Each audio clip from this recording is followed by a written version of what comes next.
Everwind Chronicles. I am Doug, your dungeon master. We are a group of friends and storytellers telling you a story through Dungeons and Dragons. So, where we last left off, the party was on their way out of Alraka finally, having successfully completed their mission to find out what happened to the rebellion's weapon supplier and reestablish trade with her.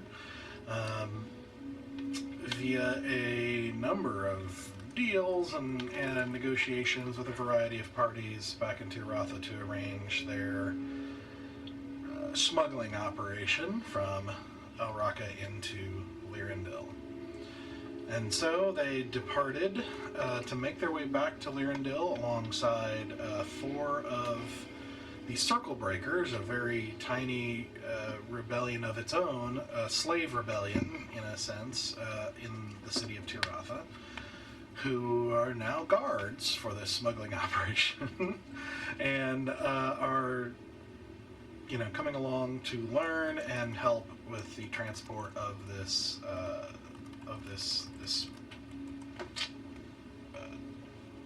weapon supply delivery. Like it on words. And so they've made their way across the desert, fighting their way through various creatures and things, and experiencing a sandstorm, and very cleverly finding their way past some air elementals that they ran into, and sending them back home. And fighting other smaller dangers along the way, as they begin to notice more and more the sort of increasing danger of the world and just the weirdness of the creatures they're seeing that just seem out of place in the places they're found. And it becomes more and more palpable how the world is changing. And like what has been said, the veil that separates the planes is weakening. And so they made their way to the port city of Tir Garesh, to a tavern known as the Sailor's Vow, where they were seeking out Captain Othrian, a captain who might, in Salvanos's words, be crazy enough to help them smuggle into a very dangerous nation like Lirindil. And so, after arriving at the inn and doing some inquiry and some betting as to who is the right one, they discover Captain Othrian himself sitting over in a corner. You see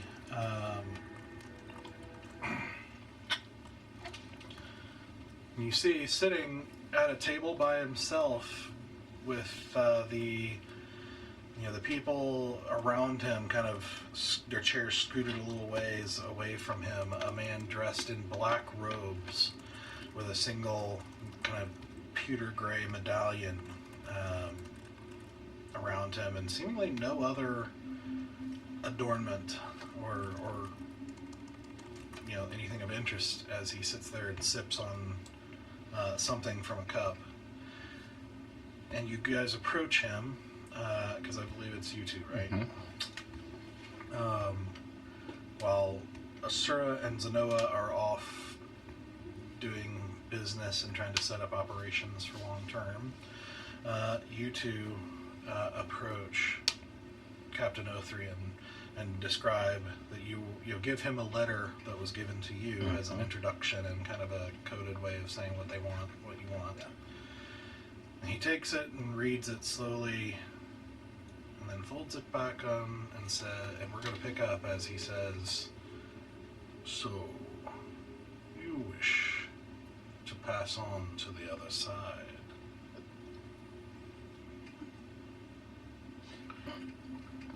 Maybe we should have read the letter first. Maybe we should have read the letter. Well, we need passage to another shore. In another country. So, Is that what you mean?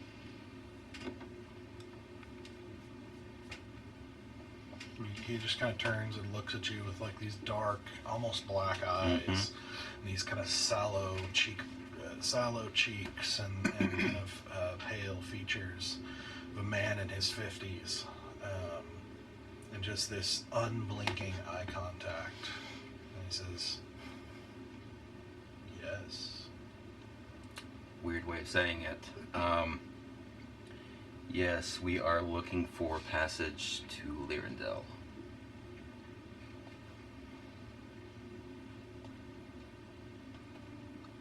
Pray tell, why?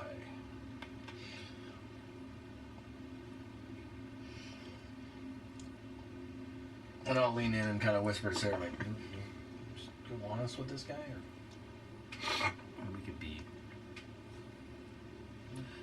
Don't tell the whole truth, but you know what's relevant.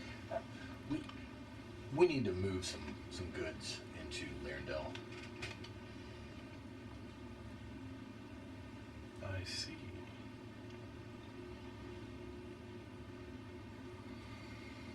He again just kind of looks at you guys with this long, drawn-out, uncomfortable silence. Yeah. Insight check it. Okay. Yeah. No, an 8. Okay. It's weird. Yeah, just seems weird. Okay. It's just very like weird. Yep. You know, he's kind of. It's not the It's not the like. It's interesting because it's not the silence. It's, if you can even describe differences of silence, it's not the same kind of silence like you express with Adressa, where it's like you are under a magnifying glass. It's like you're not really sure what's going on with him or why he's just silent. It's like a blank slate in a sense. He's just socially awkward. I mean, I get that. You know, he just doesn't know how to act with people. I believe I might be able to assist you. Wow, that would be wonderful because you came very highly recommended.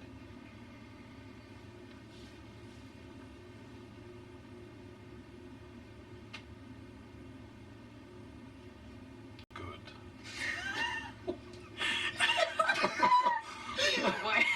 Oh, we've only got 2 weeks of this, guys. That's all. So we have 4. Well, we have 4 carts worth. But then how many people?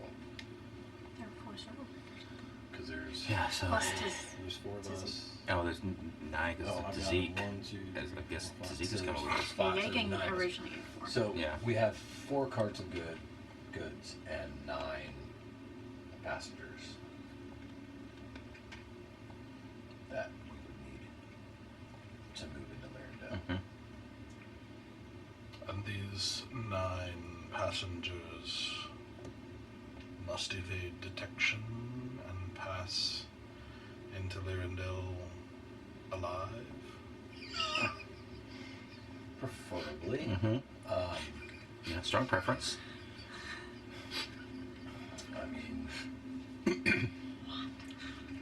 yes.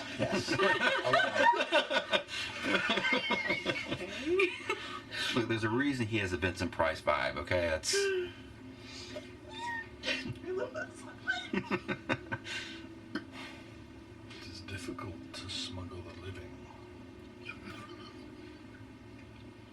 It will cost more. Okay.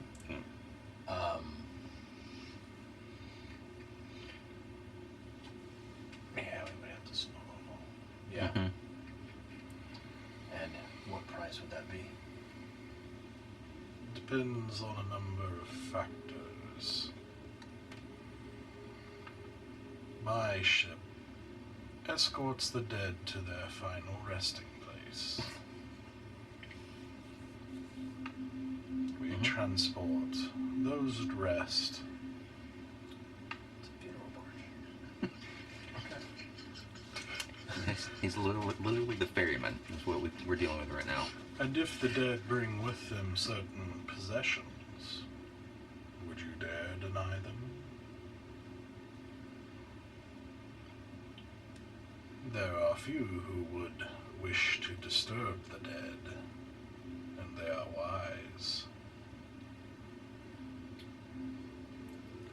So, I'm understanding you correctly. You ship the dead back to Lirindil for burial? Or whatever their customs are? If that is their destination, then yes. And these dead, are they typically in boxes, coffins, if you will? Well, that will be one of the possible expenses. Ah. And For such a sizable shipment, one will need upwards of 50 bodies with coffins. The bodies must be adequately embalmed, and the coffins properly prepared. as in false bottoms? Or do you tend to hide the merchandise in the bodies? I've been called a lot of things for nothing.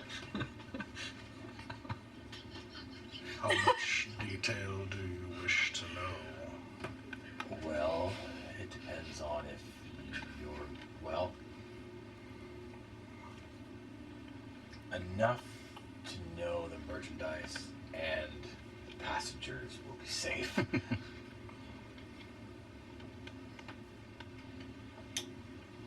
Safety is never guaranteed.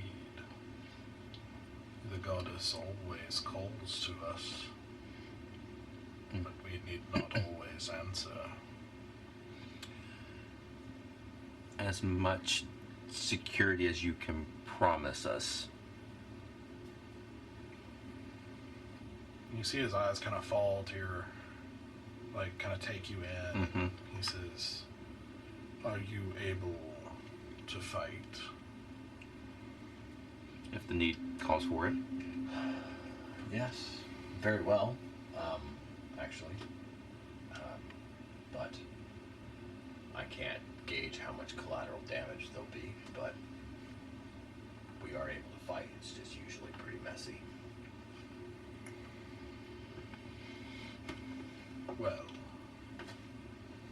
for 9 fighters, a significant discount may apply if you are able to successfully delay the inevitable.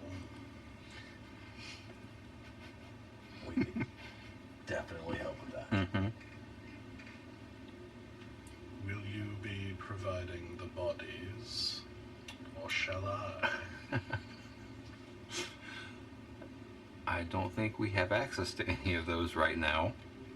Wish we'd known. We would have had some.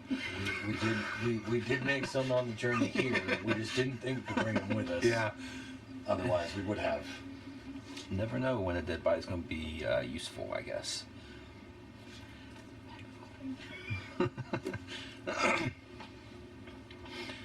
So I think you'll probably need to provide the bodies. And therefore proper coffins, properly constructed coffins, and one more accompaniment that even I find morbid: paperwork. Well, if you can help with the body and the coffins, a member of our party could most likely help Yeah. with the paperwork. Yep. Perhaps. And I know she's dying to meet you. Then that will be one less passenger. But one less body to acquire.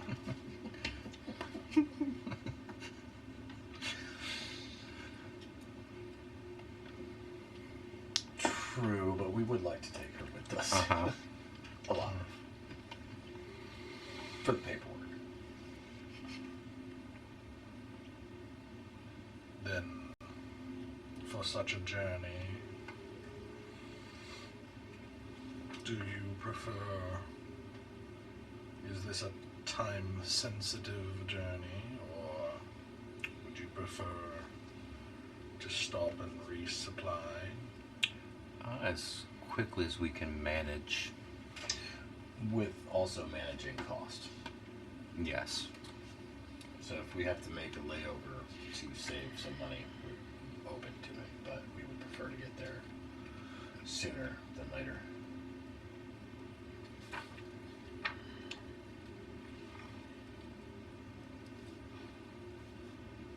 It is best to leave here prepared. Agreed. Mm-hmm. Therefore difficult to acquire needed supplies along the way and in the islands of the petals, which is the only safe place to stop on a journey like this. So we shall not. And that will be 17 days at sea. Will you be able to provide an adequate gift for the deep depth? I forgot about that. Yeah, let's, we'll get back to you on that one. But possibly. That could be where the curse dagger is. It's gotta be expensive. Playing with fire. Is an important consideration to the price. It is. I think we could probably manage. Yeah, we That. will cover the gift. Yeah, we'll take care of that.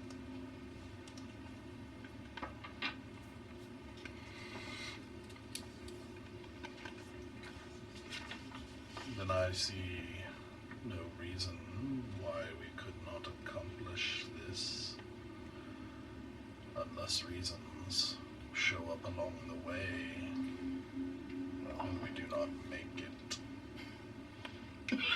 I'm sure we Yeah. can help with that part. If any distractions or Yeah. I mean, distractions. That's, yeah. yeah. We can deal with it. Any obstacles arise, Okay. we can remove them.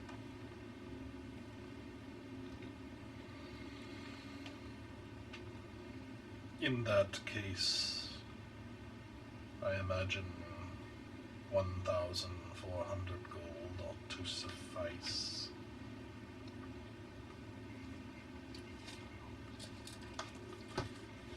Sold? That's half the price it costs us to get here. I didn't say that out loud.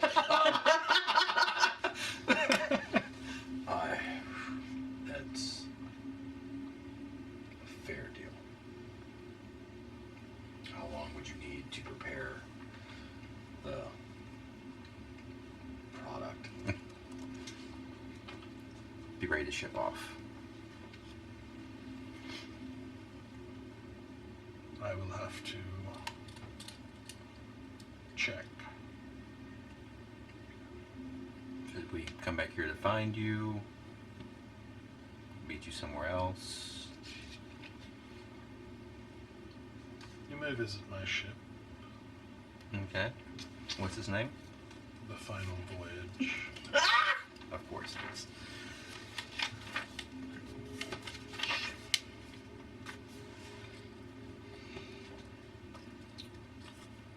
Make sure I note that correctly in my notes. That doesn't seem really ominous.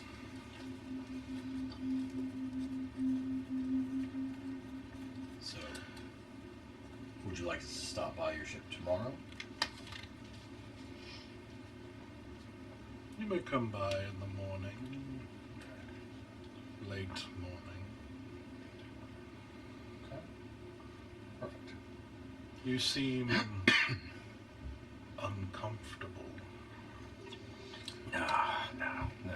Doing okay. Just in a hurry to get out of here.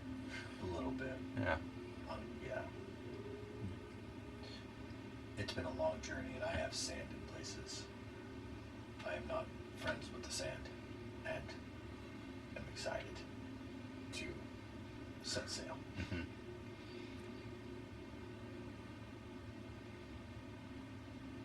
I can understand.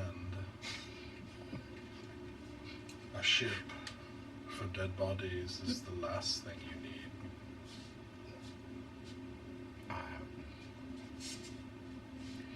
I think it's exactly what we need right now. Yeah.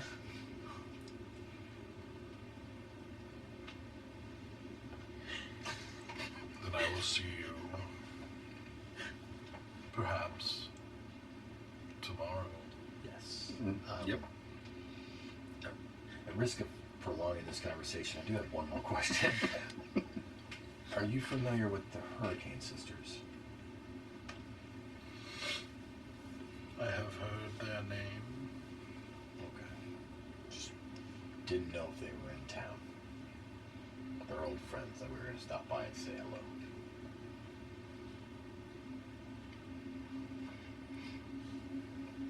I am not familiar personally. Understood. Well, then we will leave you to your drinking and bid you adieu. All right. See you tomorrow. I don't turn around. I'm like back out of the bar and don't look away until I make it out of the bar. You see him just staring at I know he was, and that's why I'm like, I'm not breaking first. I'm just gonna keep 2 steps for Sarah, and then he turns around and is like, yeah, we're good. Yeah. Dude. That guy's weird. Yeah. And, like, we dealt with Cithrus, and that guy's weird. I 2 weeks on the same boat with him. Yeah. Over 2 weeks. Well, maybe we can get a Sura to deal with him. Because that gives me the heebie-jeebies. Yeah. Oh, I guess we should go find them and let them know we've... Yeah, I wanted to ask him, like, how will we know where his ship is, but I have a feeling it's going to stick out. Like, I'm guessing black sails, maybe? yeah. Yeah. Just the whole like, Tattered motif nets. is just black wood, black sails, everything's just dark, Yeah, Yeah. that's what I'm thinking. blacks and grays. Definitely. Okay, well, let's... I guess go find. Yeah. Yeah. All right. Which, we're getting a deal. We paid way more than $1,400 to get here. Yeah. Go. And we still had to cover tribute, but Mhm. I don't... Do you remember what we paid for tribute? I feel like we gave an item. We Or gave an item and some, gold and some gold. Yeah. And jewels and an item. Yeah. It was like 1,500. Like, but we did the It was dollar that value. much? I did not think it was that much. Yeah, when we ran the dollar value, it was a lot. Okay. We gave a fair amount. So, we'll have to figure that out. Yeah, we can talk about that Yeah, we'll tonight do and that. kind of get a game plan Agreed. on how we want to handle that.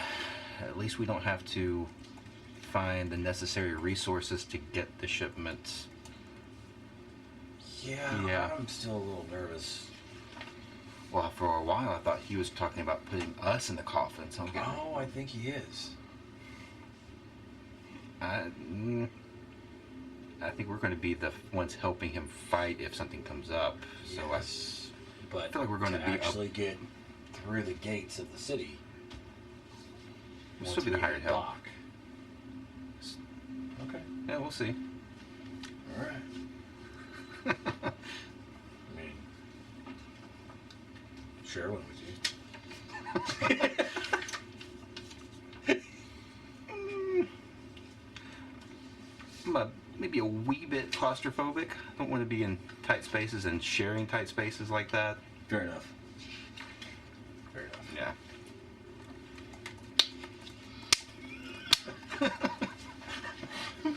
them. Oh, I'm just in there like. All right, by me. Yeah, let's get away from this bar and go find. Yeah. Find Sir and Zynoa. Okay. So, at this point, it's like dark, and you guys. You don't know if you set a meeting point. You could meet back Yeah. where you. I mean, I was gonna start heading towards that tavern once we were done with our conversation. So I don't know if And we're we were about to head cross towards the paths. docks. Going, hey, where you at? Hoping I get within range. Yeah, like as I was heading back, I was just gonna keep my hand on my tattoo, just like check in. 2, 3 siblings. Okay.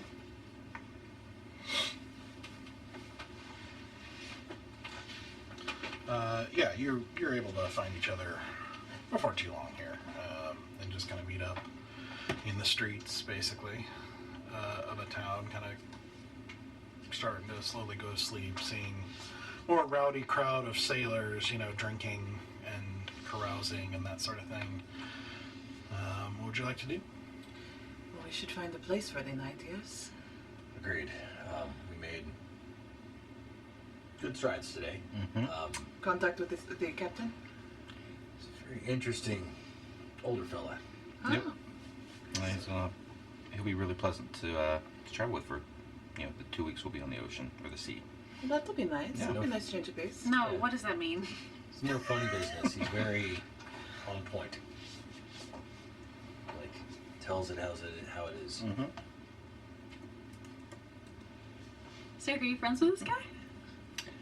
He's an interesting individual. Uh-huh. Yeah. How much was it? Should we be worried? What is wrong with you guys? We'll explain the details when we get to the room rather than on the streets. I think it'd just be better. I mean, we are trying to do this under the radar, so. I'm gonna look at the what's her little teeth name? What's her beautiful little name? Lisa. Oh, wait. No, our friend now. She's Oh, the girl. she's the one that I'm training. Pop. Oh. What happened? Freaky. Freaky. Riki. Yeah, Freaky. I'm gonna turn to her and I'm gonna figure out game plan for everybody else. If we're all, if they wanted to also board for the night, if anyone wanted to do monitor in our inventory, if anybody wanted to do anything like that, like we can do a rounds check. Actually, I do want them to get used to being secondary guards for their own inventory. So I am going to set up a rounds check that they're going to do, but I am going to get them 2 rooms very close to the storage area, so that they can also when they're switching off, they have also a place to lay down, but also make sure that if Riki wants to be by herself, she can be by herself. Okay. So I'll get their room situated first for the night. We won't be staying with them.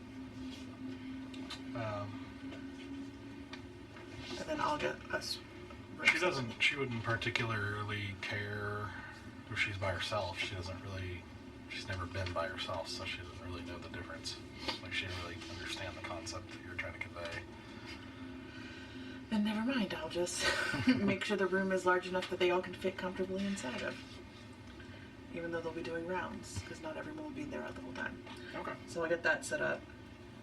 But make sure she has a place that she wants to do any documentation work and do her part in this. She has a space to do that. And then I will get us rooms nearby, but not in the same space. So it's a little less obvious that a large group of people were all boarding together. Okay. Sounds good.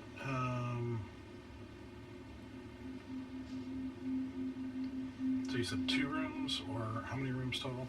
There's 9 of them, right? Oh, wait, how many of them? There's 4 5 of them. Four. For 4 of Well, them? to Zeke 2, 5, yeah. There's 5 of them.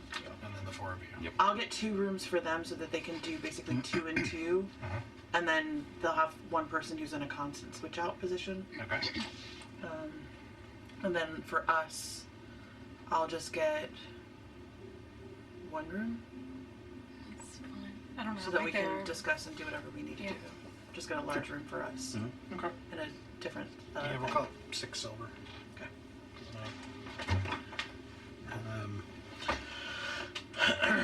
Okay. So, after setting that up, you guys began kind of settling in for the night. Anything you want to accomplish before going to sleep? Yeah, I guess we should explain to them. Yeah. Kind of. So, here's just the brunt of it. This captain is creepy, and I don't mean like stalker, murderer creepy. I mean he's maybe murder. Well, maybe morbid. Maybe. Yeah, He's morbid. He's creepy. definitely morbid. Well, I mean, I'm a bit morbid, so I don't know what. Like fascinated with dead bodies. Like Fascinated with dead bodies? What do you mean fascinated let's- with dead let's bodies? put it How this are way. we on this topic? Well, this is This Captain is the Othrian. captain that we made the deal with. Yeah, Look, Sylvanas is the one. No, I know. I'm saying, why are we talking about being fascinated with dead bodies? Well, when we talked about needing to get the shipments from here to there, his first idea he brought to the table was like dead bodies. We'll transport them through with dead bodies. So Was it his idea or is that his job?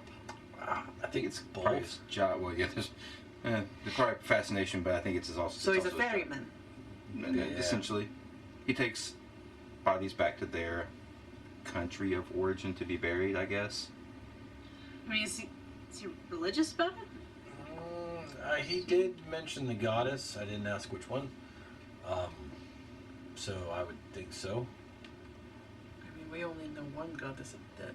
Yeah, that's I'm willing That's to what bet. I assumed. But I mean, she's been kind to us. so basically, the deal is he's going to acquire some bodies and coffins with like false bottoms Mm-hmm. to sneak the merchandise in, but we're going to be the ones that need to provide tribute, just like we did on the way here. We had to spend a pretty penny to do that. But he's only charging us 1,400 gold. Not little. Yeah.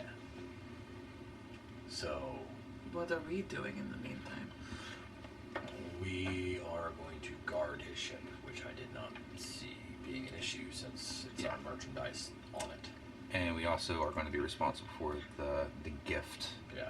to the deep, whatever it's called. Yeah. So I mean, we're be also res- going to have to be kind of protecting those who come with us. Mhm. Which we were gonna do anyway. Yep. So he asked if we could fight, and I volunteered that information, and he offered a discount for protecting. Is the the ship. discount based on the 4 of us or the 9 of us? The 9 of us. The 9 of us, but they can fight, and they just need to let us take care of the big ones.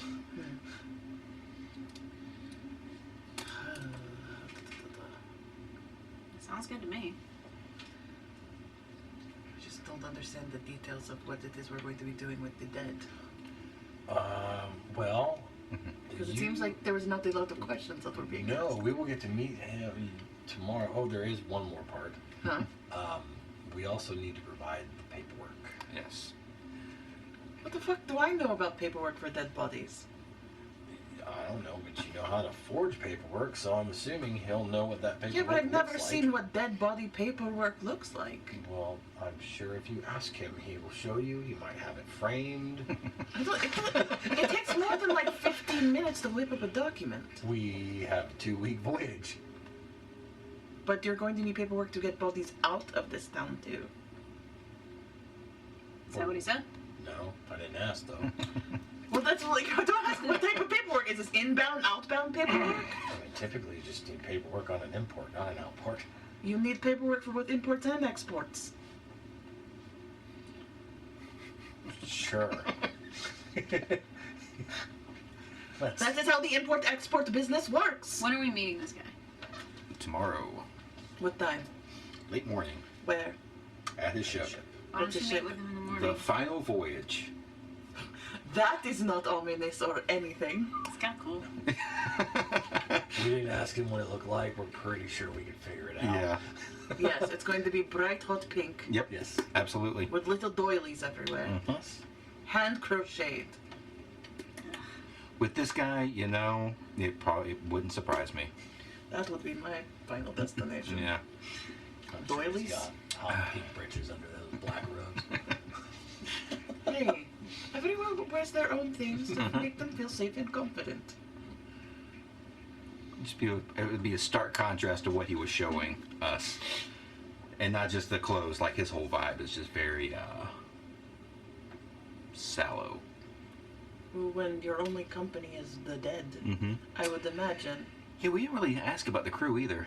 If there are any crew, or I would imagine there has to be a crew. He was 'cause there by himself? you can't drive a boat solo.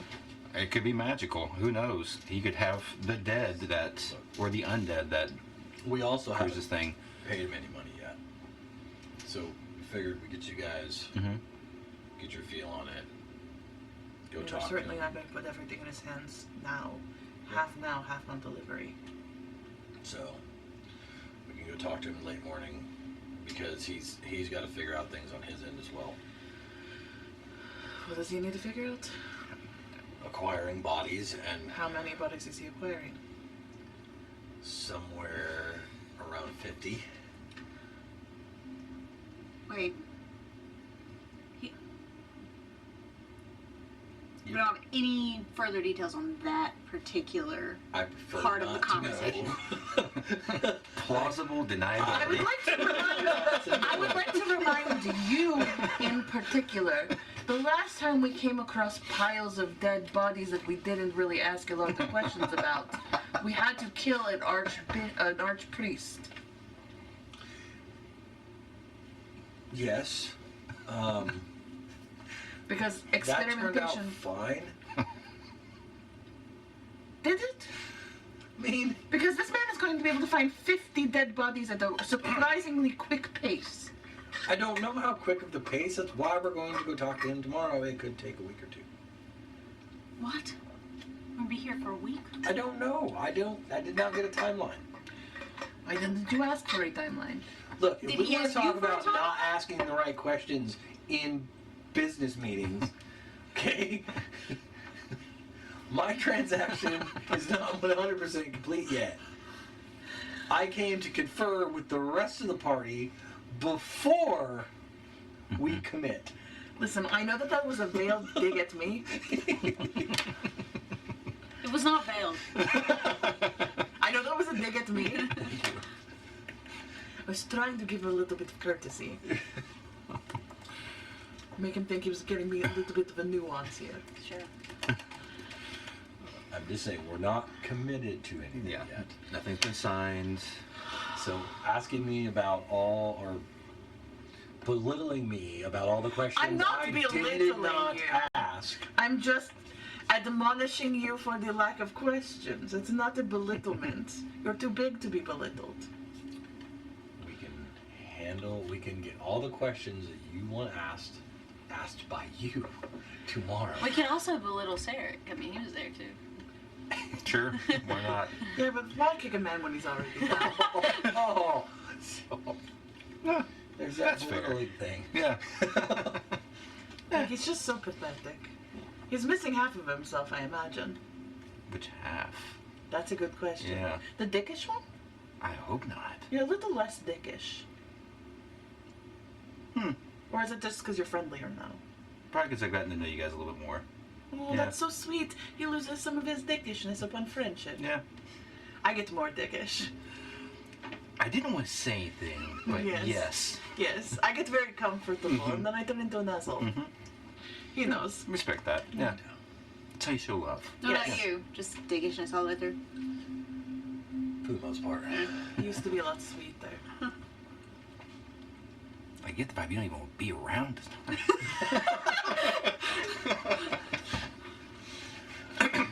I want to see this through. Feels like you wish you never met. If you had one wish.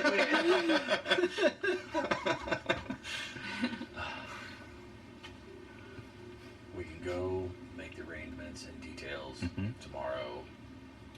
appreciate you both very much for getting the person set up and getting a vibe check, as it were. I want to know what was on that letter. I should have read it. Yeah, that was immediately the first question out of his mouth was, "Do you wish to cross to the other side?" I was like, "I'm sorry, wait, what?" Not again. Yeah, no. Because he did not hand it back, right? He pocketed Yep. it. Okay. Yep. We should have read that letter. Yeah. Trying not A lot of trust in Sylvanos. That's I mean, I trust the guy. yeah. I do actually. too. Yeah. So, He seems straightforward, so I don't have a reason not to trust him. It's gonna be great. Yep. It's an adventure. yeah. Well, with that said, I'm going to try and get some sleep. Or is there any kind of like? I'll go downstairs and ask because I don't know what kind of tavern or inn we're in or whatever. But I want to see if there's a place to bathe to get the road grime. Get your little prestidigitation thing. Your little. No, I want. You want a bath. I want. Yeah. You want the experience. I do. I want water. We're finally near water. And I want to feel the water. Uh-huh. So the inn you find is far from nice. This is a come and go type of town. It is not, and it's smaller. It's not. You get the vibe. It's not typically the ones accommodating wealth for the most part. So, even the rooms you get have kind of a stale body odor smell and Nice. just dampness and stuff like that. It's just not the nicest. And when you go to the innkeep and ask about bathing, you just get a blank look. Well, there is an ocean right there. You don't have any bathhouses in town or anything? Do we look like the capital? Just wondering. Our typical clientele is not interested in such things. Understood. Then, yeah. How far is the ocean? Time to go skinny dipping. How far is the water? Not far. How late is it? It's not a huge town. It's dark. It's pretty late. Still, oh yeah. Yeah. Moonlight, Okay. moonlight dive, man. Okay. So,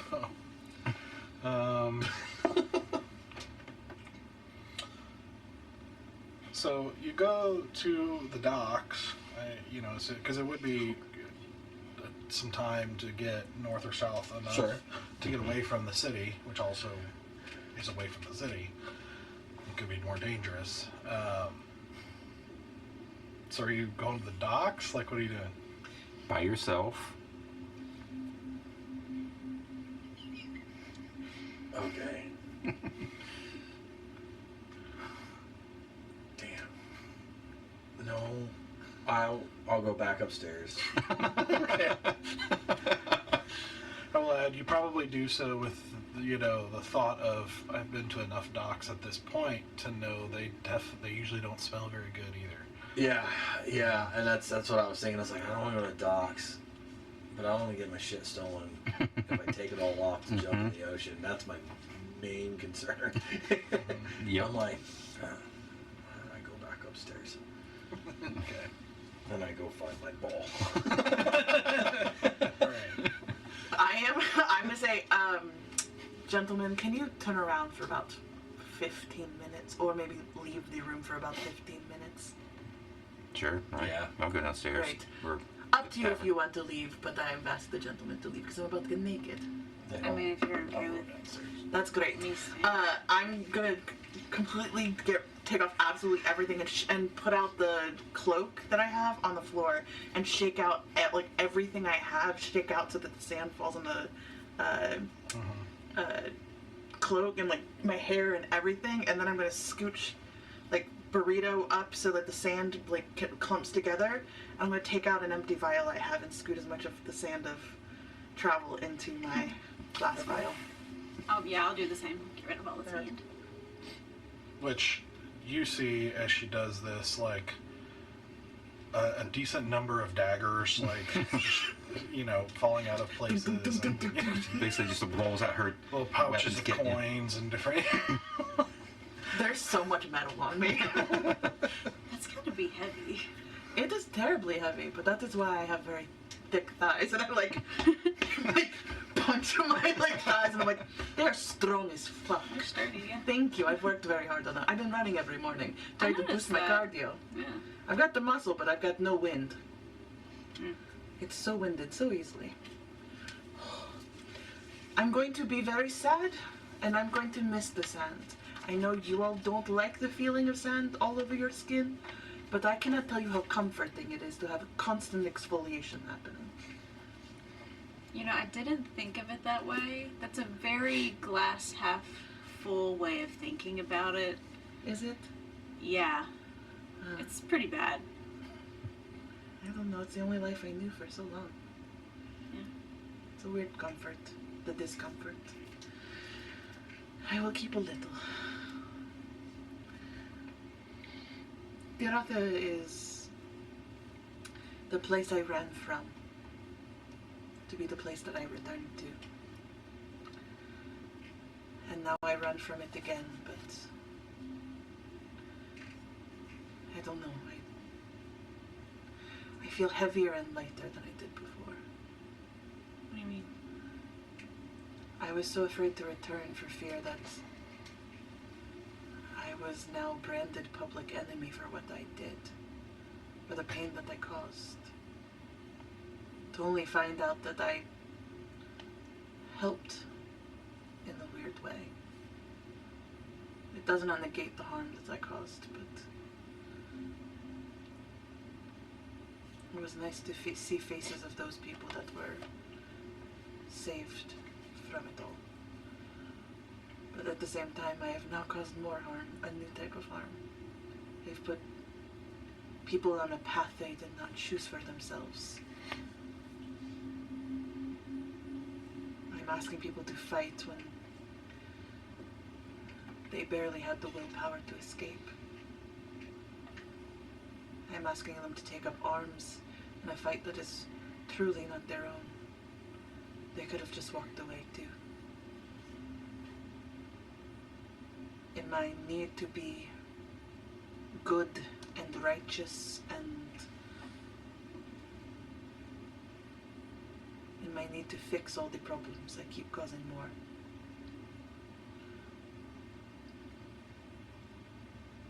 You see us now. We're gonna be okay.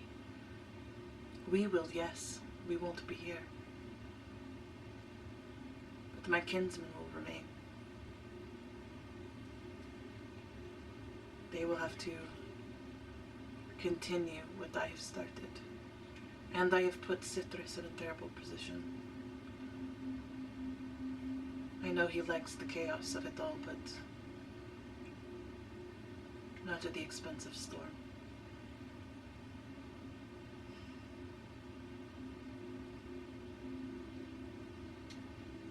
I don't know much about Citrus, nor do I care to even really bring him up again, to be honest. But no matter what we say, what we've been saying ever since we made that deal, I admire your love for your country, your countrymen. I envy it, honestly. It's not love that I feel. It's profound guilt and fear.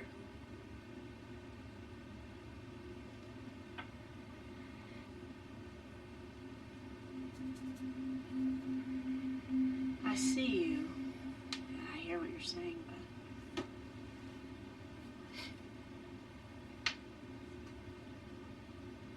those things can exist together.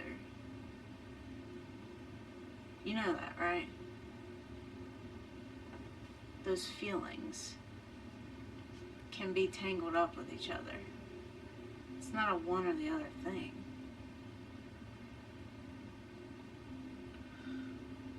How do you reconcile that? That duality, that complexity? I don't.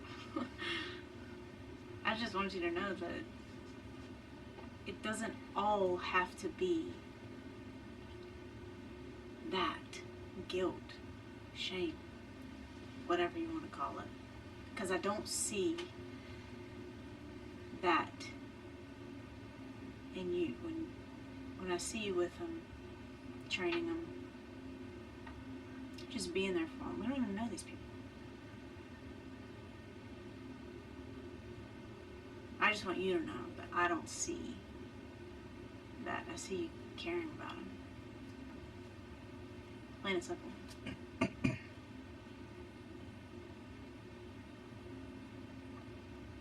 You don't have to agree with me.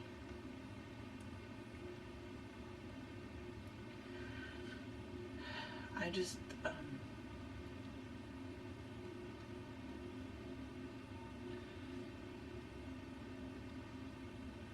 my love is what got me in so much trouble growing up.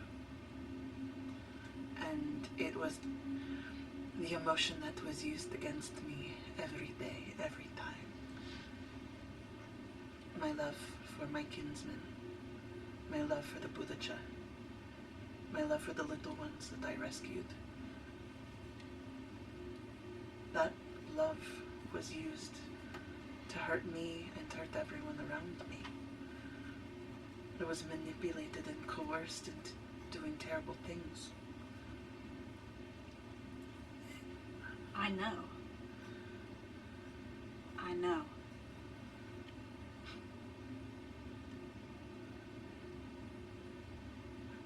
I just don't know how to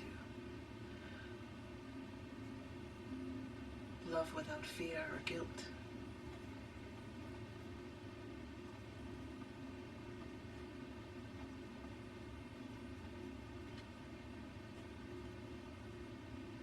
I don't have an answer for you.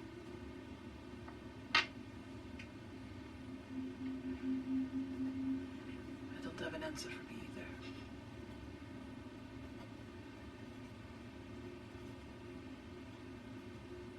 But I do see you.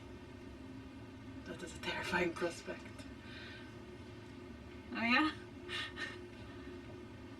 It's my biggest fear. To be seen.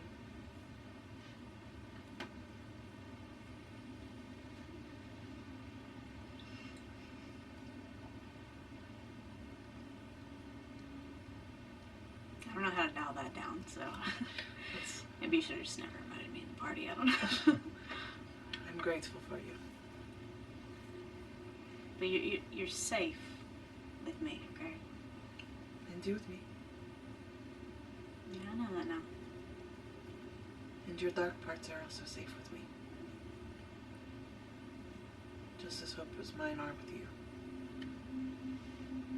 I think our dark parts are very, very, very similar.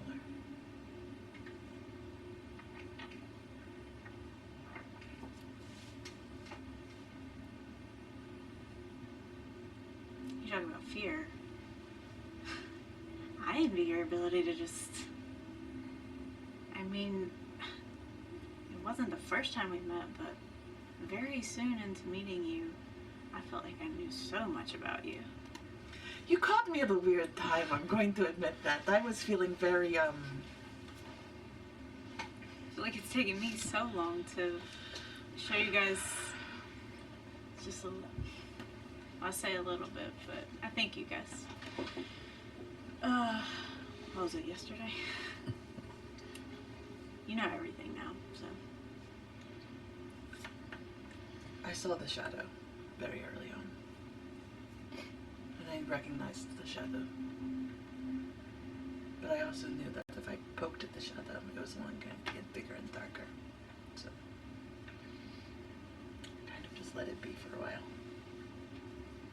Well, if that's how you think it works, then I'm sorry for the harm that I've caused you over the months we've known each other on my poking.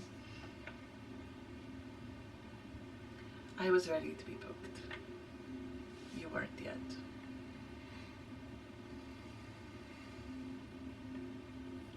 I think I needed accountability. I am not good at that for myself. And you might envy whatever it is you think I possess when I am bold in the face of fear, but I am very good at lying. And mostly to myself.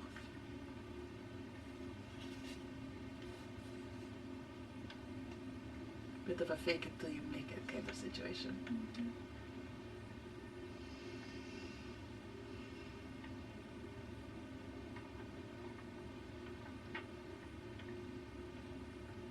Well, I'm sorry for all the, I don't know, all the words thrown at each other. I'm apologizing on Stoic's behalf as well. Don't apologize on his behalf. I've hurt him. And he's hurt me back. And we are not kind to each other.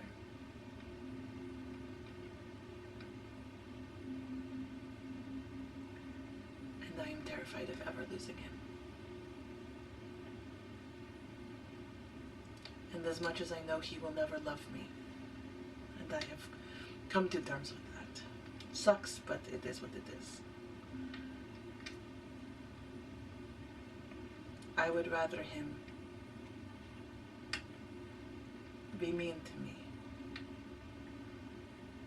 but hold me tight when the world gets scary. That is a safety I am willing to accept.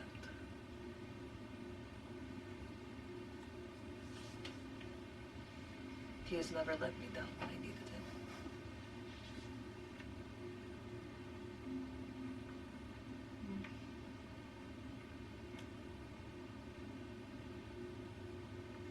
In my head, I'm just thinking, what a bizarre relationship. Like, that does not sound appealing at all. No, it's pretty toxic. It's 100% But she doesn't toxic. say anything to that. It's 100% I don't want toxic. that. No. Sure.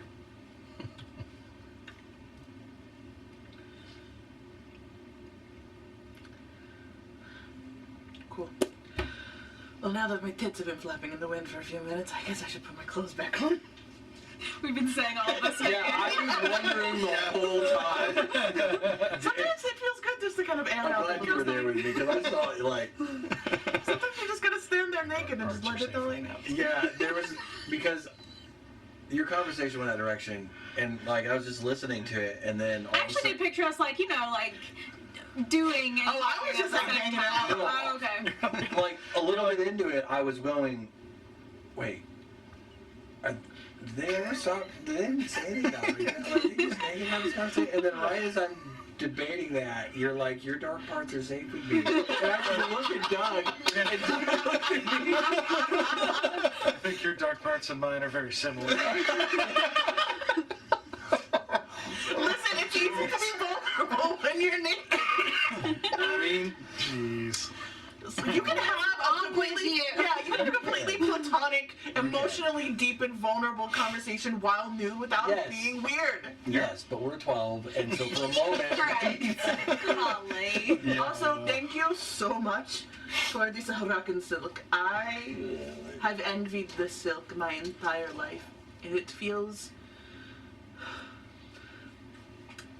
I have never been touched by divinity, but I imagine this is what it feels like, yes? Sure. Mhm.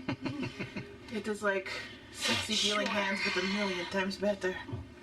I mean, it's very cozy. It's perfect. Okay. And then all of a sudden, you just like see the 30,000 pieces of metal that had been strewn across this floor are all gone. Where they went? Mm. Yep. Yep. Not a bulge or like a weirdly like overfilled pocket in sight. Okay. Alright, yep. Very Black Widow, just like, Yep. where did it go? Yep. You'll never know.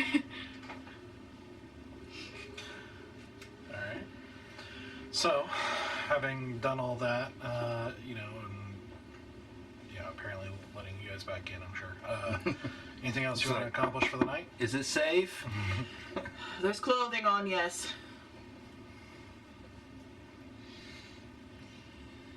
I'm good for the night. Yeah, I was thinking about taking a trip to the ocean, but we're gonna see it tomorrow anyway, so.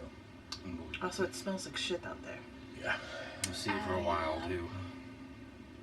I meant to ask you. Just, I don't know, since we're leaving the place where we lost Baron Easy, I don't know if it's just because I want it to all be behind me, but I've been dreading reaching out to Glaive. I've been dreading bringing it up.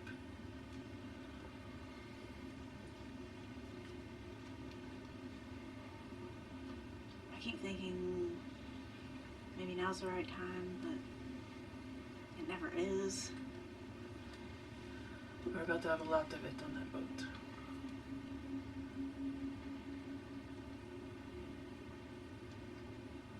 Do you want to sit and talk about it and figure out? No, I don't know. It's just been on my mind a lot. Why don't we take some time when we're on board one day and we'll find a place and a way.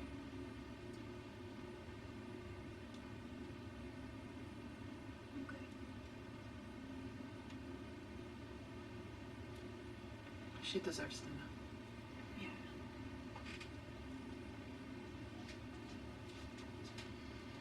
Okay.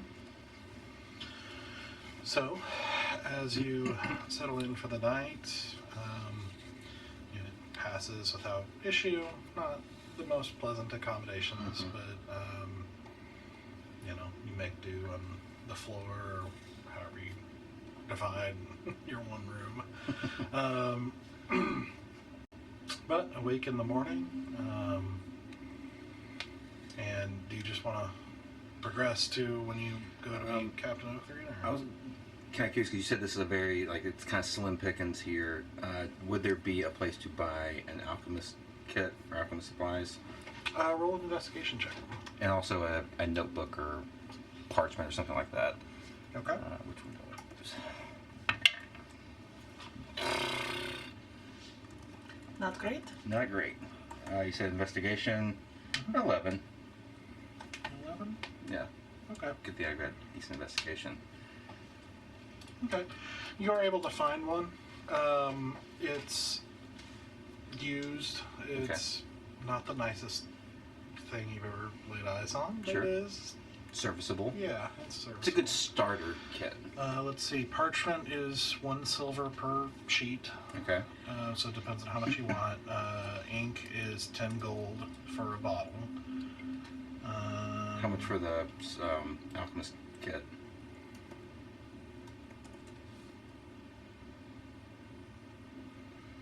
$50. Used 50. A used one. Whew. You can try to negotiate them down if you want, but try a persuasion check. That would be hilarious. At 20. Yeah, 20, yeah. Alright, well, let's deal with the parchment stuff first. So, ink, a bottle of ink was 10 gold and 1 silver per page. Yeah.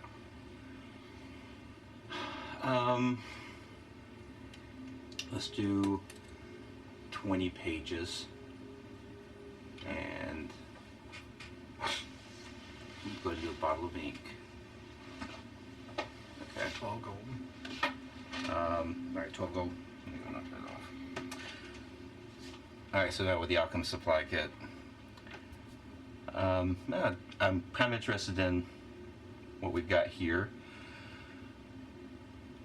The price tag's a little more than I was thinking, considering it's been used a couple of times. Is there a way we could knock that down a little bit? It's best you can find here. It's best here. Yes, best. Best here. He's not other places in the world, you know. This is here. If you need here, this is what you find. But you can make a persuasion check. Well, I was also going to do an insight check to see if they were just like Okay, sure. trying to hustle me, or all fun things. All really, these are Saric's strong suits. Yeah. Oh yeah, that's what I thought. Well, 17 on the insight. Okay.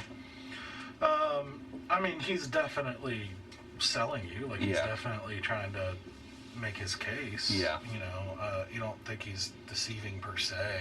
He's just Right. hustling. Yeah, not hustling and like he's like trying hustling in the salesman Yeah. sense, like the merchant. The He's grind. a merchant. Yeah. You know, taking advantage of what he has in a kind of slimmer picking town. to. Yeah. Well, if we knock 10 gold off of that price. Make a persuasion. All right. I don't even know why I'm looking. I have 0 for that. 13. 5. At 57. That's no, it's 62 minus 5.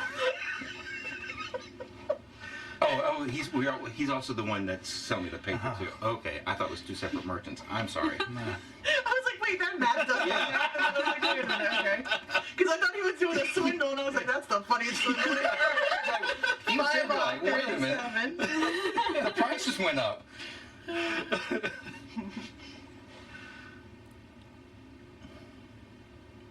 57. Oh, let me see what I actually have in my inventory here.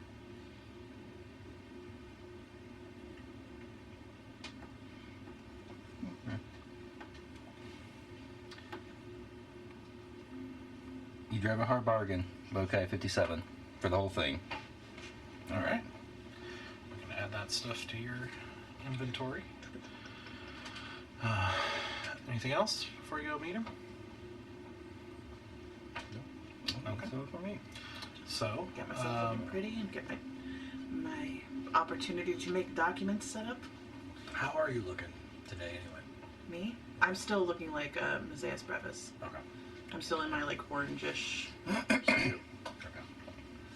I was told they were hunting for purple, so I am not purple. That's fine, but we're going tiefling. Yeah, I'm still. Yeah, I'm Before like, we meet this guy, how much does he know, actually? Did we already talk about that?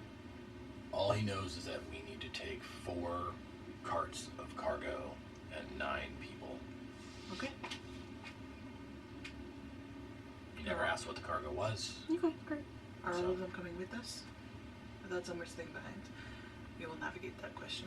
Yeah, we can figure it out. Like, 'cause some of them are going to have to come and see how it works on that end and then come back. Yeah.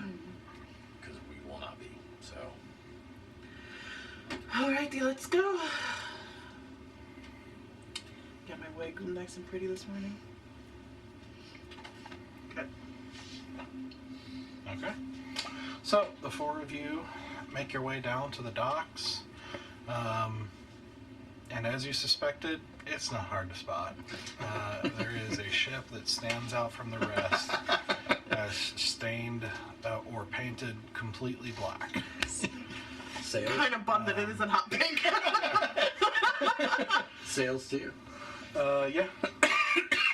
It is like something out of the Shadowfell. It is just this weird amalgamation of black and then bits of metal, like in different places. So like, you know, metal along the railings and everything, and a, you know, caps on the ends of the sails and different, you know, the masts and things of that nature, and makes for.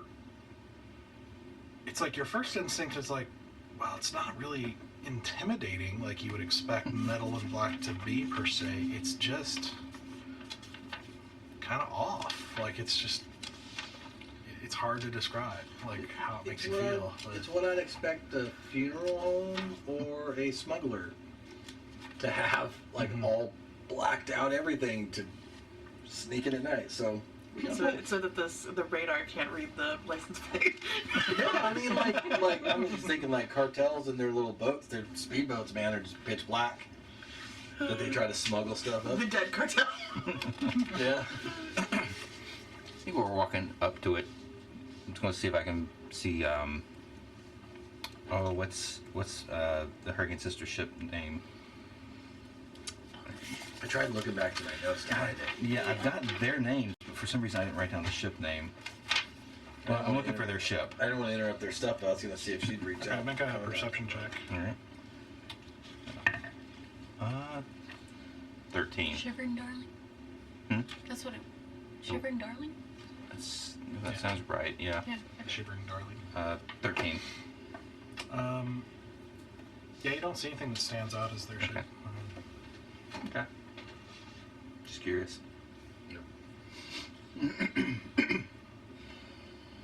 Okay. So, you see, it seems like the ship is mostly empty at the moment.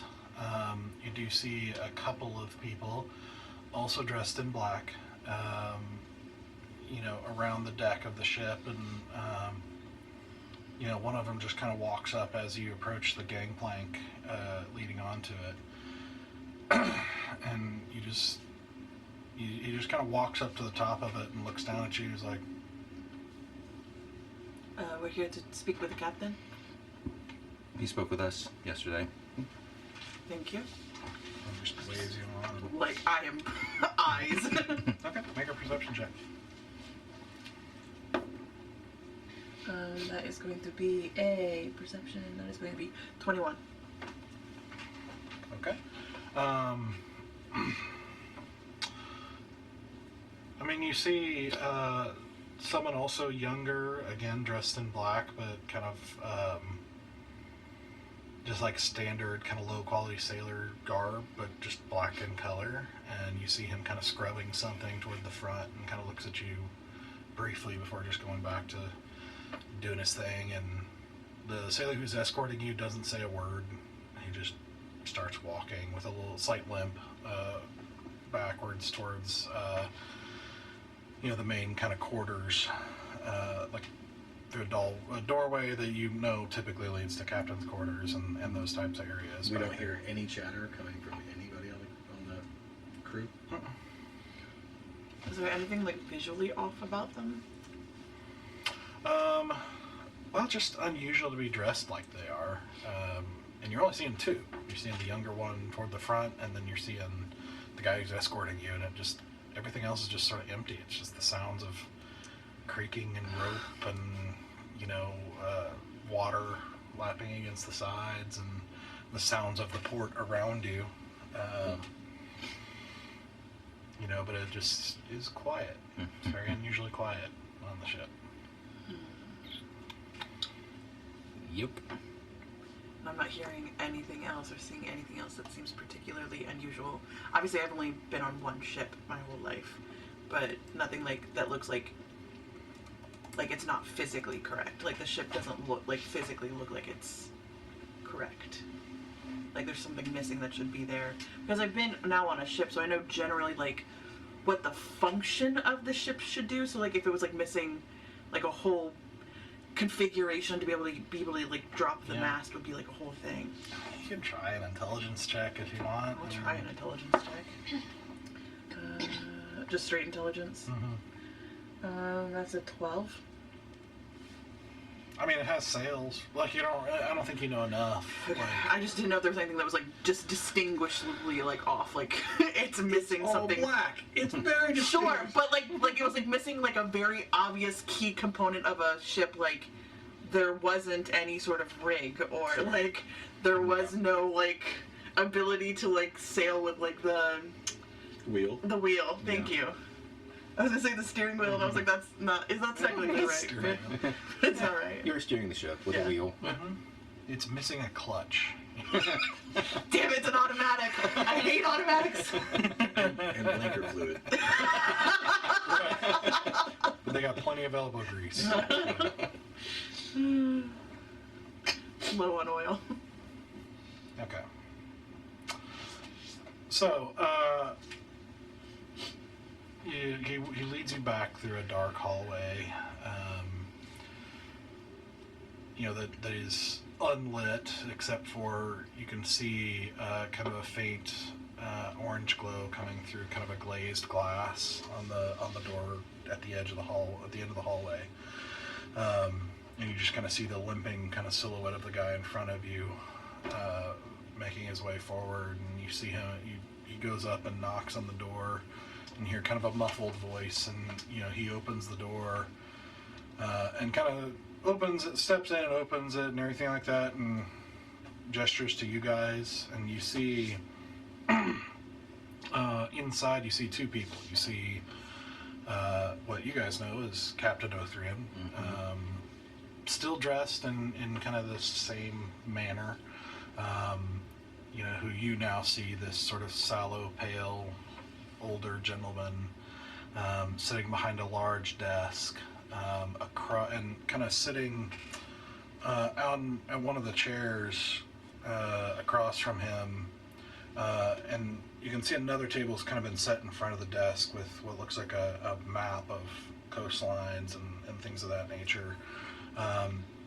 A rather rotund man, also dressed in black, except with like a little bit of a red dash of like handkerchief in front of him. I'm trying to give me a second while we're talking, and I'll try to get an image of him for you, because I've got one. I just can't get it to pull up. So. No, let's do it, but I'm probably hanging back a little bit. It's like, yeah, I had all the interaction I wanted to. More like a.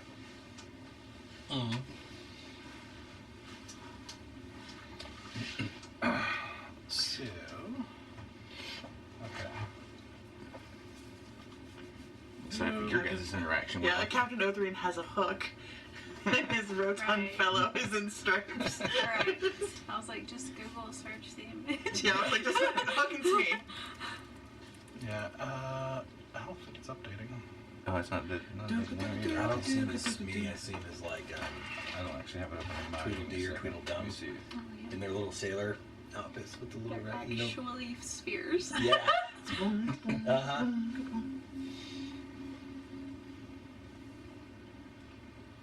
All right. So give us a second. We'll pull up the other guy's visual. That's room that's updating there. Oh, he's way hotter than I thought he'd be. I mean, not great, but like he's just way hotter than I thought he'd be. I was expecting some sort of like cheruby little like. No, he's a bear. Yeah. You said rotund, and I was like, oh, he's like a little like spherical, little adorable, little cherub face. But nah, that's a beef boy. That's a Dickums. So. I'll get that in a second. Yeah, it's fine.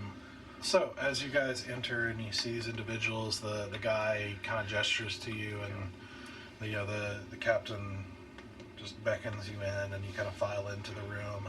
Looking around the room, and the sailor, the other one, just closes the door and leaves.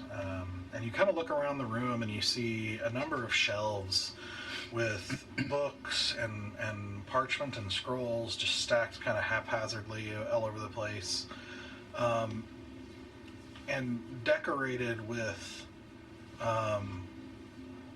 you see a variety of like animal skulls and some full skeletons that seem to have been arranged and posed in various ways on the shelves. You're seeing next to his desk, you see what looks like a tarnished, I don't know if it's real gold, but like a golden color kind of tarnished bird cage, with a bird, kind of a yellow with an orange breast bird, sitting on the front, not moving an inch.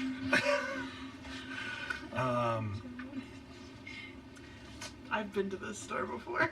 Not a parrot, but like smaller, like a Like a parakeet like size? a canary. Oh, like a canary. Yeah. Now you can see the image of the other gentleman who's there. So I'll try to shrink him down a little bit so you can see both. Let's talk here. And so you see, as you guys kind of file in and take in these surroundings and everything, the captain looks at each of you, and you also now get the brunt of this kind of unblinking stare. He says, "Welcome." Thank you very much for having us. So you are their companions? Yes. Part of the living to travel with the dead? That's Yes. us. You are in luck. There are many dead available at this time.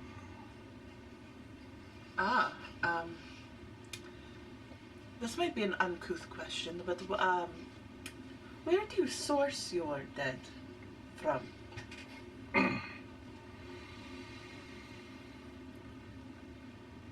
I prefer not to share trade secrets.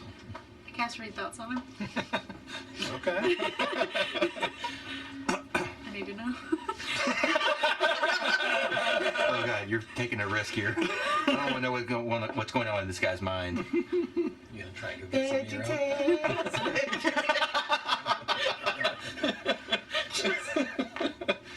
Or the Poporo theme song is on. No, One Piece. He's singing One Piece in his head. That's his favorite anime. He succeeded. I figured it was Death Note. No, we already left Mesa.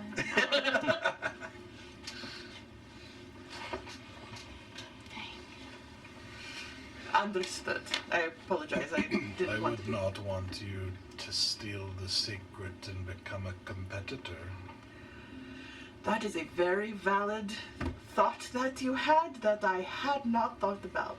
So, yeah, understood. I apologize for asking. I was just curious. I forgive you. Thank you. I appreciate it. I'm imagining you are, in fact, Captain Othrian. Yes. Your position with Dale, but I have not had the honor of meeting your companion. He guides the living and the dead to the final resting place. So And navigation. the other guy says, "Yes, I am the navigator. I am Arnulf. Enough. Never leaving the ship. Arnulf. Enough. Arnulf. Or enough. Arnulf. Pleased to meet you." It's a pleasure to meet you as well.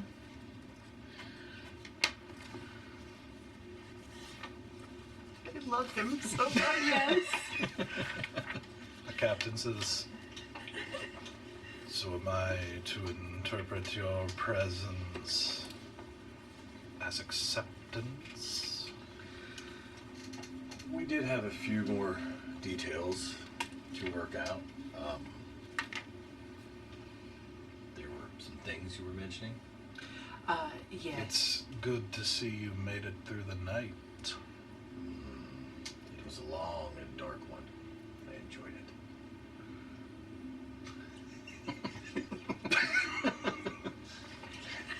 I just gotta learn his lingo. There was just a bit of confusion on the logistics, exactly So what. Wednesday Adams. I know there was a conversation that was brought up about documentation. I am not familiar with the documentation for the debt, but I am good with documents. So if you should need any assistance in that front, I'm happy to assist. But I was also more keenly interested in the particulars of this arrangement and exactly where, how we would be brought aboard in such a way as to hide contents, and also what exactly, where would we be in regards to leaving dock and entering?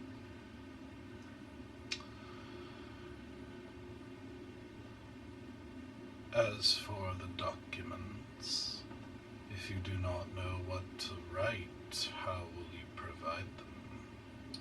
Well, you see, I was told that I was going to be providing documents I've never seen before. So that is a difficult challenge. So really, I need you to provide the documents necessary, and I would be happy to learn and assist.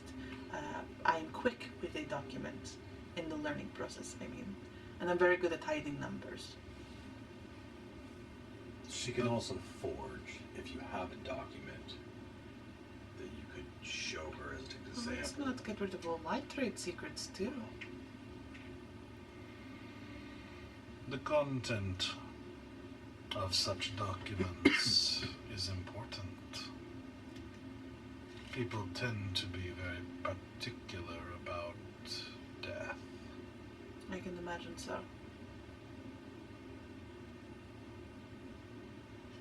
I would need your expertise in order to help facilitate in any sort of additional documentation to skew and adjust what is seen versus what is shipped. I have all of my documentation regarding what I need shipped.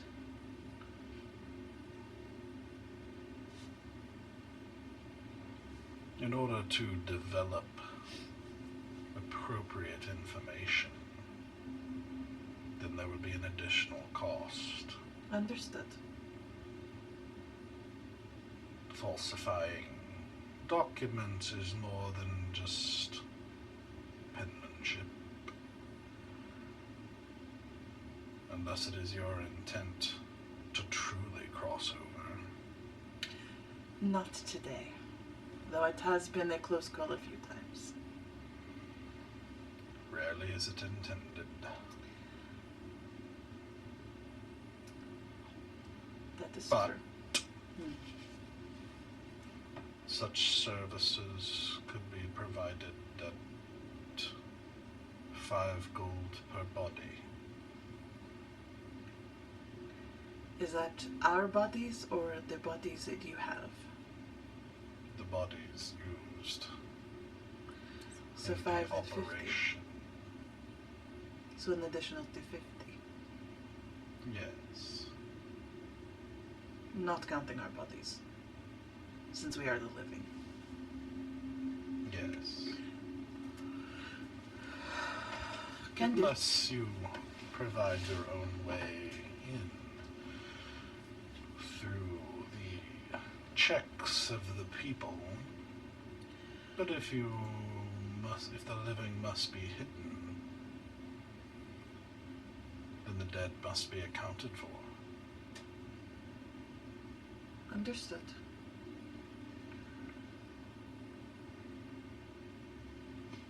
Have we figured out our negotiations once we arrive? Or we need passage further in, undetected? Sounds like Why's got to go somewhere. Then we will need our bodies accounted for when we arrive.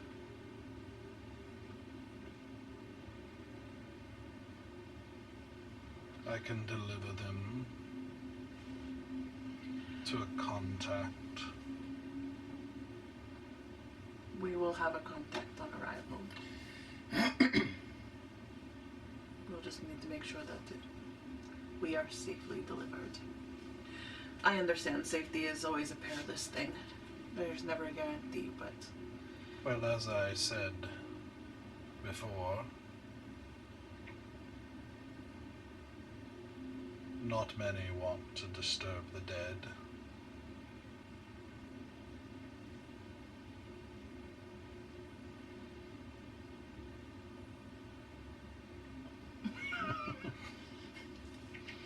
Yep. That is true. Some of us create more of the dead than we want to disturb, but, you know, such as it is.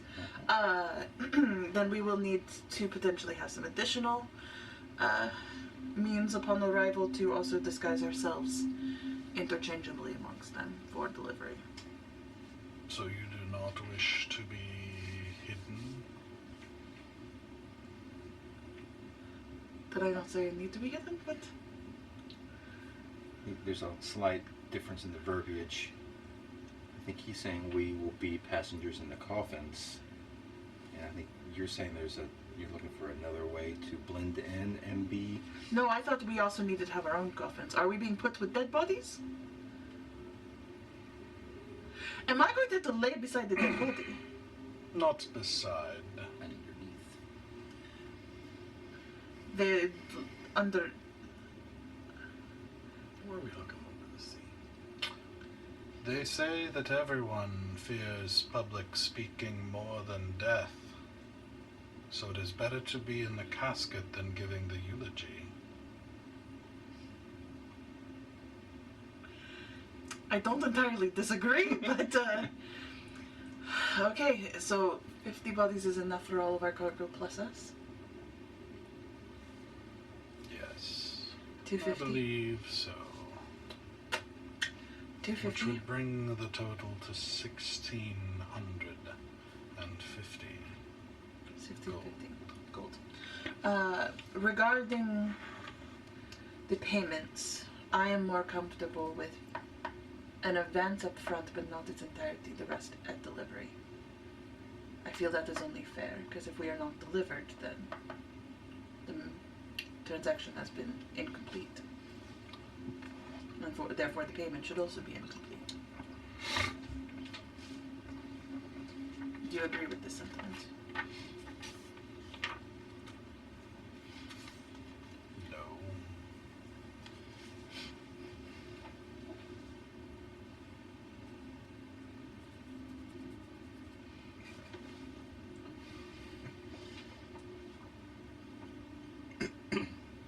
One must pay for passage before passage can occur.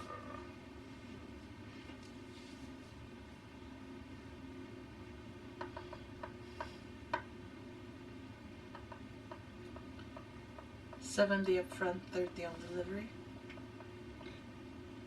We are also covering the payment to the one of the deep, the depths, the dark.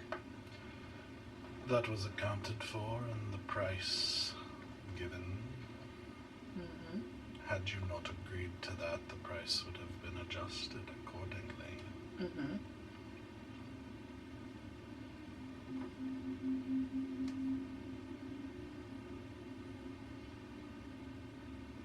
And Ornolf, by the way, has basically just kind of gone back to his charts, and he's just kind of like doing his thing while this like tense negotiation is happening. He's just kind of going back, and he's like, then you hear him for the first time pipe up, and he's like,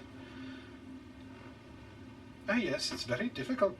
Yes, it's I remember when my mother was trying to sell something using a wagon that we had, and someone promised half on delivery, and when they got there, didn't have the money, didn't actually have it. Mother was very angry." I can understand that. And in most cases, I would agree. But we are dealing with something big here. And we are trusting each other implicitly to be as we are and who we say we are. Trusting you upon this journey with the documentation, that you're not just handing us over to the people when we arrive, and you are trusting us to be forthright and honest with our payments. We want this to be a long-term arrangement, not a one-off.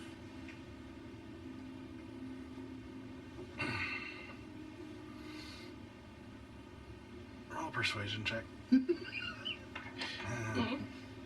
gonna be hard. I didn't roll high, but persuasion is one of my... Okay, so that's gonna be a 21. No, it's gonna be a persuasion, it's gonna be a 22. Okay.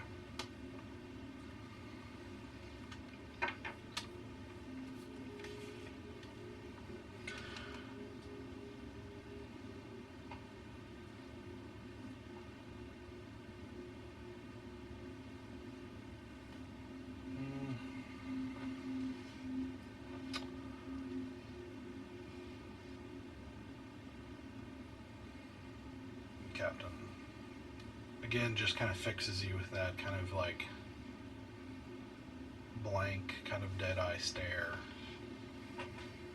almost never blinking. It's just very off-putting.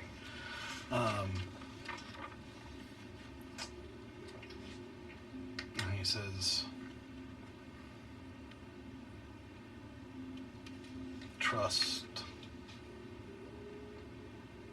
is something that only the living care about, or those who wish to stay living,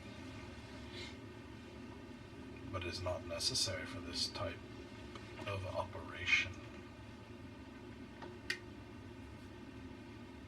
It is not. And that's why it is more valuable.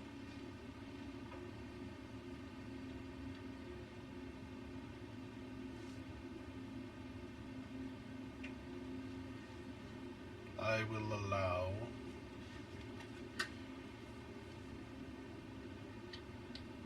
%80 now, as long as once you board to stay, we can see that you possess the other 20%. That is a fair compromise. And I honor that. Get our money situated. I put the 80% up on the table.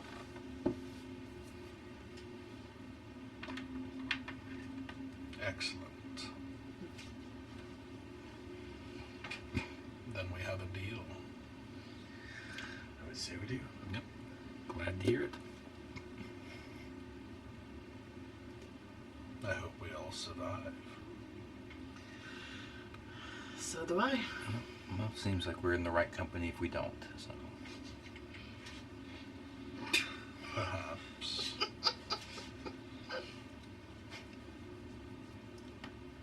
Well, fantastic.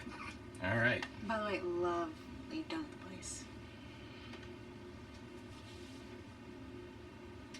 There is one more condition. You must all bathe regularly.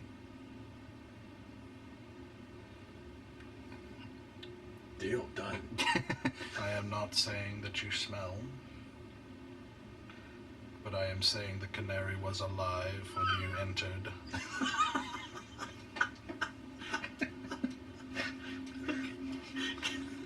Can I inside check? I think that was attempt as a joke. 18. 18? It he sure trying? looks like the canary was like stuffed and not Yeah. alive. Yeah. Like it definitely seems like. Trying to be fun. I'm just gonna. Yeah. That is a good one. But I do kind of do a subtle like. Yeah. Do a perception check for me real quick. For you. Terrible. 11. Okay. Never mind. Oh! I missed his thoughts. I missed everything. This is all the good stuff. It's okay. We'll be with him for a while. Maybe Yeah. something will come of it. I'm guessing do you have a place to bathe on the ship? Yes. All right, well, I'm good. Don't want to know anymore. We will make sure that our hygiene is well cared for while we are on your ship. Could Thank you recommend? Could you recommend a place? I asked in town, and they said the ocean. It is indeed serviceable. Okay. We'll wait till we get on the ship. Yes. Not bathing in the docks. Yes. Deep water. Who should we make contact with in order to negotiate or to coordinate getting the shipments where they need to be when they need to be and where we need to be when we need to be for departure? We can be ready as soon as tonight. Excellent. Would you be picking up our inventory or would we need to be delivering our inventory? You may bring it to the ship. And you We all... will help you unload. Thank you kindly. Regarding the additional documentation from this point forward, do I need to sit with any of it after the initial documents have been created? We will take care of it. Thank you. I would like to at least look over them. Familiarize myself with what they look like. I also have my protege. She would be probably your main point of contact regarding any additional documentation moving forward. Like visiting a graveyard for some light reading. At least it's quiet. Sometimes.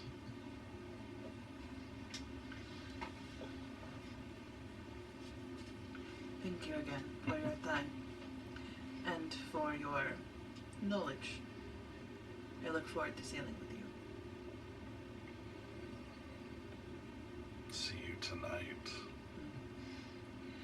And Ornoff, thank you for guiding us. Oh, well, I haven't done anything yet. But I can see you're working hard at it. I'm just playing around. For fun. You see? Just gonna turn around. I don't know how to end this conversation, and I'm feeling real weird. Trying to be cool and feeling real awkward. Alright. So, as you guys exit the boat, we're gonna take a break. Okay. And I'll make contact with our peeps so we can kind of coordinate what our Yeah. Sure. game plan is. Sure. Cool. That was thoroughly weird. I really like him a lot, though. It was really fun. Like, you don't like the Addams Family? Yeah. I mean, I love the other. It's giving. So, yeah, you didn't know about the Addams Family season at the sea? You know, the Addams Family at sea?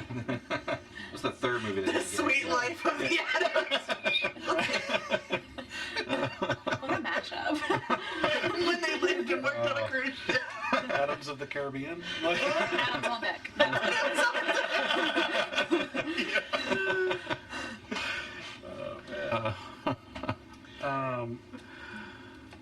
Yeah, so, okay, we'll be back in about 10 minutes and continue on. Yep. Alright, we're back. Alright, welcome back. Hope you had a good break. So, as the party exits the boat, knowing that they're planning on departing tonight, anything else you want to accomplish before you leave? Alraka? He's getting everything situated regarding the rations for 17 days? Or is that something we are supposed to do? Yeah, I mean, typically with an arrangement, it's like food is provided. Quality is up to the ship, but, you know. You've got a creative. I do. Do we need that? Just in case. Almost got Okay. pastries, so. And I'll make sure we have a little bit of extra for landing as well, depending on how long once we get there, like kind of what our travel rations look like. So I'll kind of just do a little bit of a refresher inventory of just kind of like our necessities. Okay. And then I'll coordinate with our team regarding moving inventory tonight to the ship, Okay. making sure that Bricky in particular is in a situation where she feels confident with documentation. I'm going to have her look over what our documentation is going to look like moving forward, working with our new friend, the ship captain. Okay. Because I really need to let her be the one in charge of these documents moving forward. Are we loading up today? Tonight. Tonight. So we're gonna load up tonight and leave tonight? That is the plan, yes. Okay. Then I should have a conversation with Adris before we set sail. To coordinate our landing. And I'll pull, because tell me if you guys disagree. What I'd like to bring up to him is hopefully to find a small town that has a good rebel base or state, enough people in it that's past the port. Well, there's the port that's further up, the land that,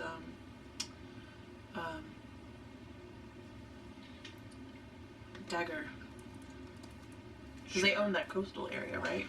Yeah, so you left Darren, like, the northern part of Lirindil. You went to the last port, which is, creatively named so because it's the last port, like major port in the going north. Sure. And they sent you that way because it's kind of further north and into Garanite territory, and so it's like the closest thing you have to a less guarded port, and not Swimming. as swarming with both Alrakan ships and the people ships. That's why I'm thinking we don't look. These bodies aren't just going to the port, right? They need to go somewhere to be buried.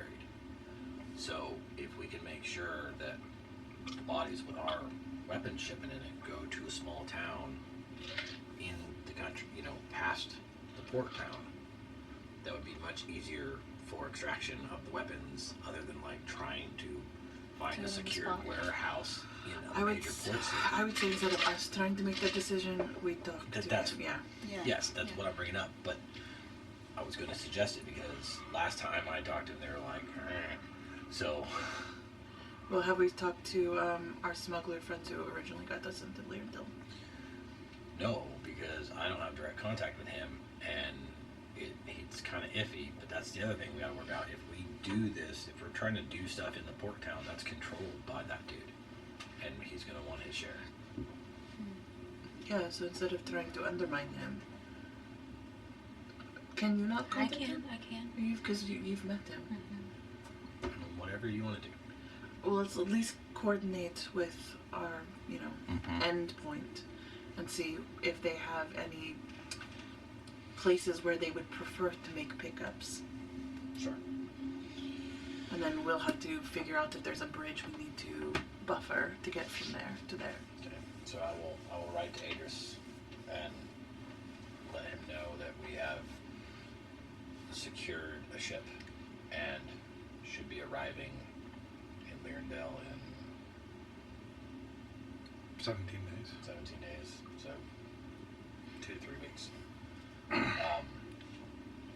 And I will give him the details of how we're smuggling in the weaponry so that he knows what he's in store for, and ask him if he already has resistant members in the port city, or if he would rather us try to get those bodies delivered to another small town that he feels safer in.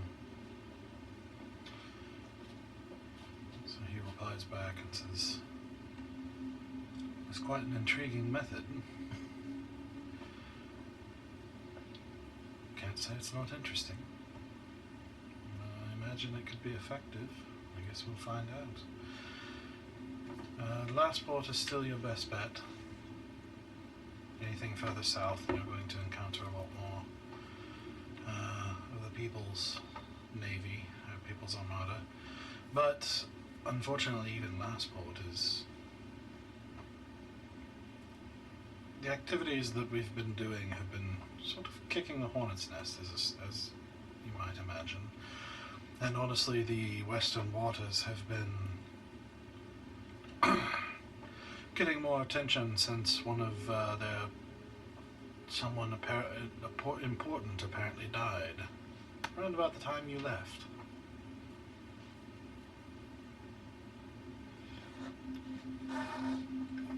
I don't suppose you know about one of their ships going missing and some important agent inside. Yes, we might have had a hand in that. Good. But it will make the return a little bit more difficult, unfortunately. But it must be done. Your shipment could not get here too soon. We are on minimum operational supplies here. Well, let me rephrase my question. If we can get the supplies to Lastport, can you take it from there? Yes. We do have a safe house there and a few people. assuming they make it 17 days, like I said, the people have been, the crown has been coming down hard on all sorts of places. Hopefully we can assist you better with that upon our return. You absolutely will. We'll definitely check in closer to landing day in case we need to make alternate arrangements. Well, I'll The let news you of know your as well. success was a great, a cautiously optimistic relief to this movement. And I did already tell him about the Finger's involvement in getting it canceled in the first place, Mhm. right? Okay. So, all right. Well then, we will check back with you a few days out of port. All right. Stay safe and get it done. Alright. So we need to convince the captain to go in the last port, which I'm sure he was planning to do anyway. Mhm. So looks like we're good. He says that they can take it from there, from the port city, so we don't. Great. When we get a little closer, we'll find out where the safe house is, and And if Tell anything's them been compromised, then we are going to have to make our alternate arrangements. Mhm. yeah. Alright. Looks like we might actually pull this off. Do not speak that too soon into the world. I mean, the amount of unluck that I've seen since traveling with you guys has been impressive. So It's because we lost those who follow Ixie. Hopefully Ixie is kind to them wherever they are. I know it is not that she bestows luck, it's she helps keep things in balance, as it were. But she's had a soft spot for people before. And I hope she has a soft spot for us these days. amen. Well, is there anything else? I will coordinate so that we have enough provisions should we need to extend anything. Or if we have any difficulties in arrival and we have to take cover for a little while longer than we intend to at least not to out ourselves out of starvation. I can take care of provisions, or at least alleviate. I just don't want to burn out all of your skills in the process when we can just have a little bit of dry tack around. Oh yeah, no, of course. And then I will make sure that our proteges are in good standing for what is about to lay ahead for them. Mhm.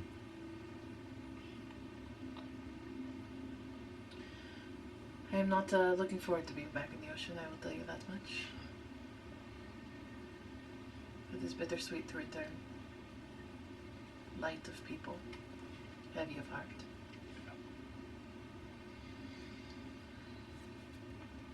Hopefully, we don't lose any ships this time around.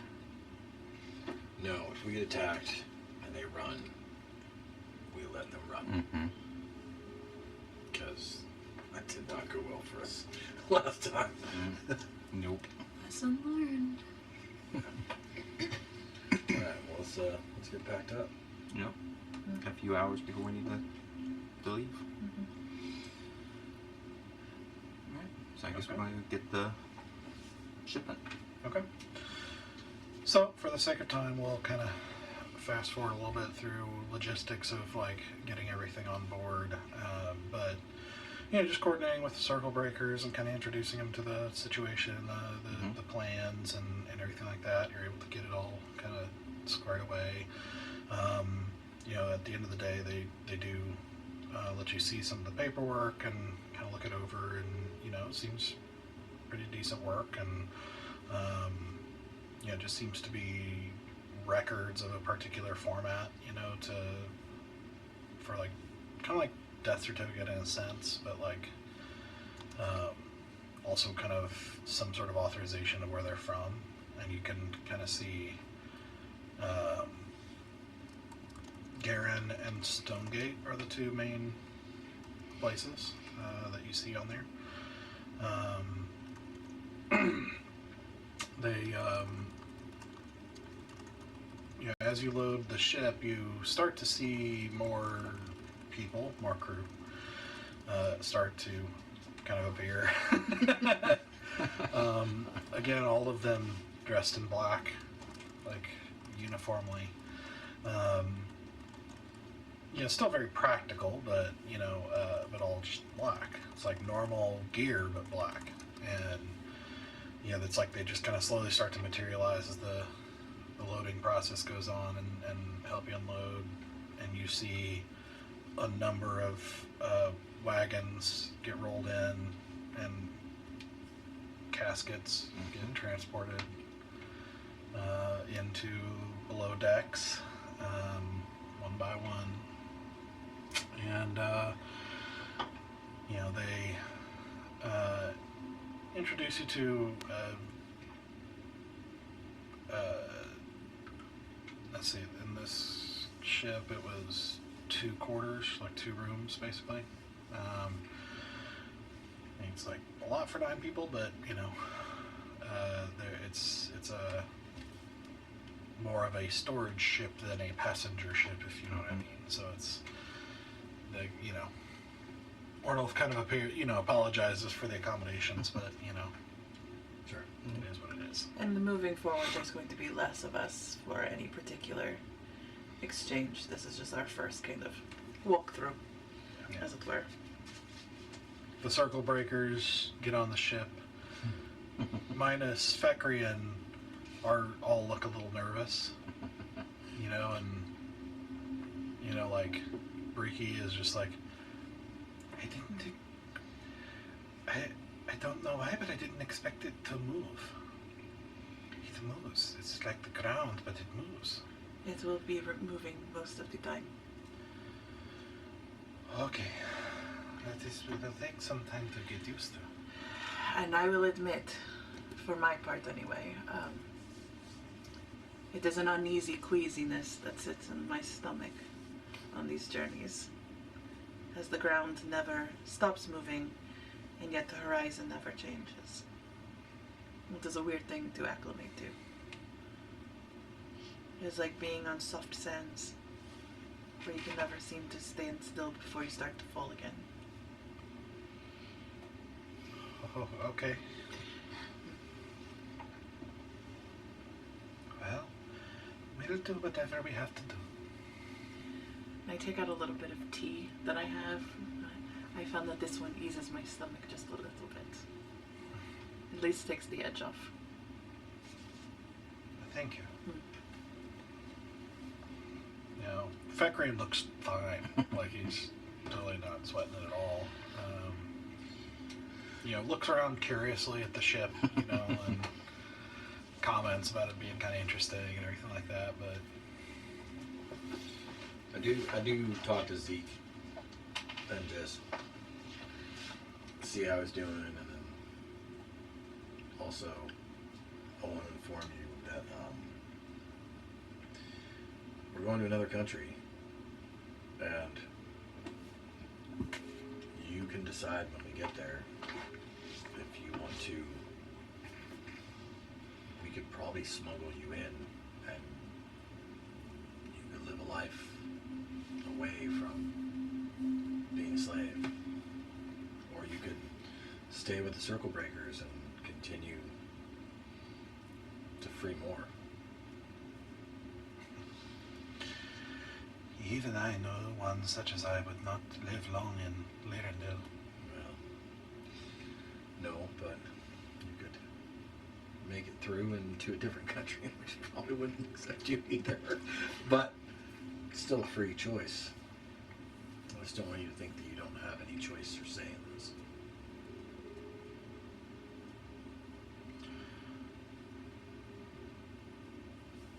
Well,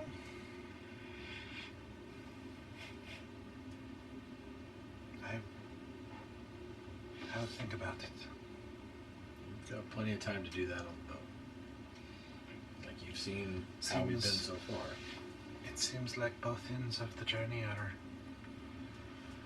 both ends of the journey are have a great prospect of death for me. So is returning back to your master.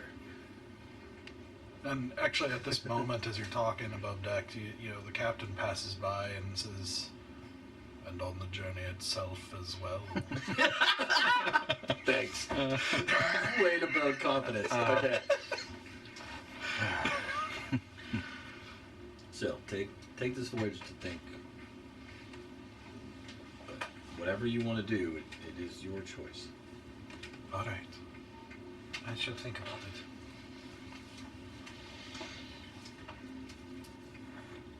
Okay. So, you guys,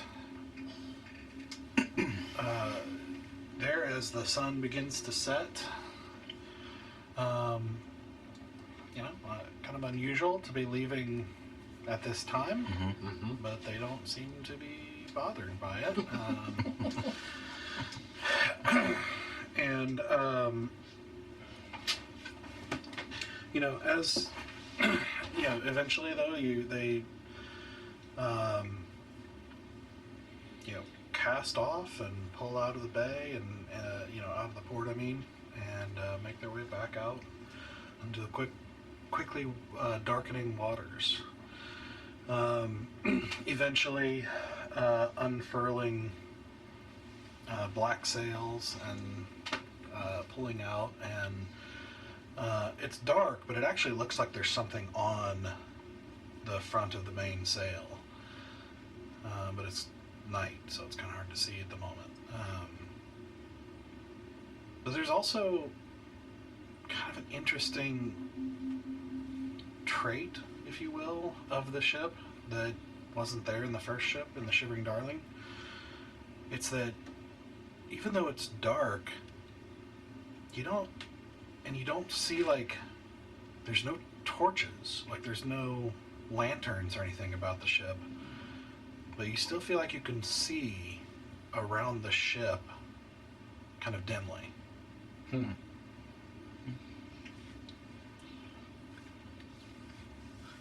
That's interesting. There's like a dark vision bubble cast on it. Okay. That's kind of nice. I'm not asking him about it. I have dark vision anyway. What's the moment that I don't know how far we're sailing out, but like once Al Raqqa or even Tirgaresh, whoever's out of sight, it's like, thank the gods we're done with that place. I'm getting on the deck by myself. I'm totally fine with that. Asura, once we started to unfurl, sat on the very back of the boat and watched Tirgaresh leave her sideline. And as we're leaving, and it gets dark, I'm gonna cast Sending to Glaive. Okay. And I'm just looking out on the water. Am I with you or are you on your own? You can, either way, I'm gonna say it in my head. You're not gonna hear it.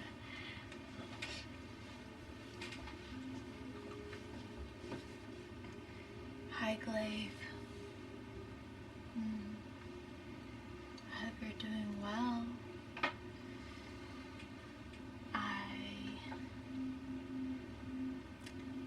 We're headed out of Tiratha.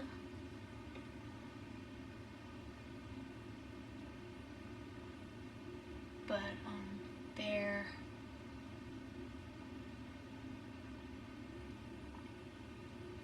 we lost him, Aziri. I'm so sorry.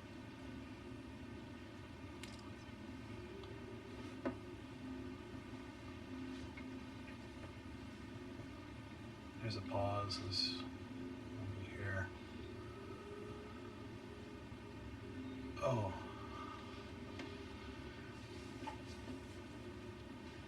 I guess I will stop sending letters then.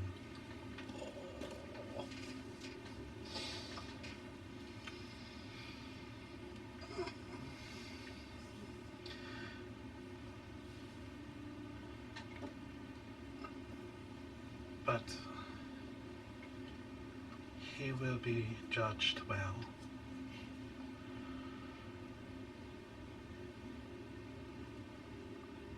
And now he is forever. But I am glad you are well.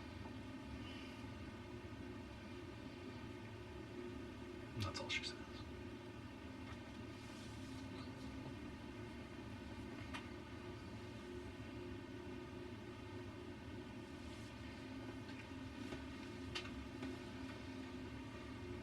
I'll send another one. He will be.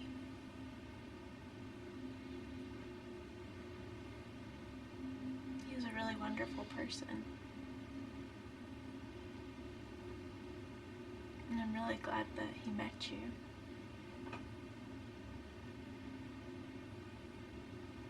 I hope I can see you again.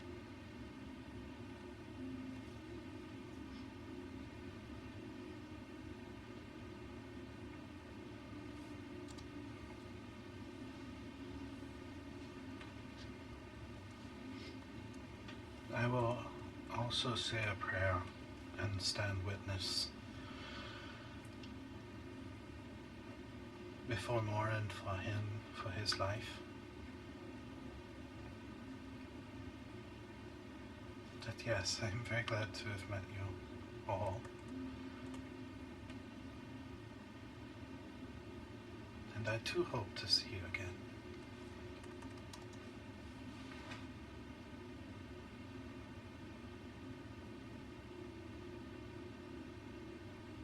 So try to stay safe. But do what you have to do.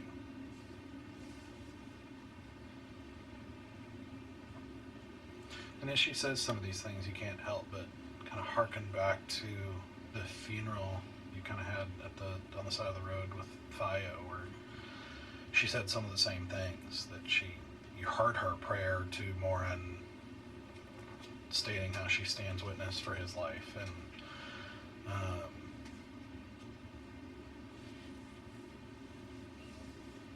and the now you are forever seems to be a Ishtiri saying about the dead.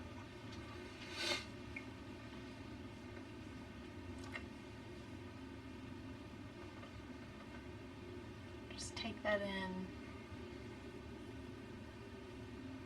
It's a heavy Morin presence right now.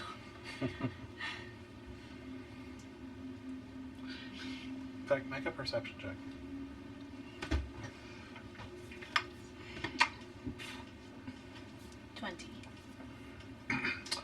Okay. Yeah, as you're taking that in, looking up, there's a large symbol on the sail of Morin.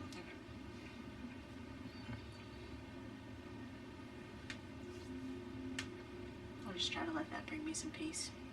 Anything.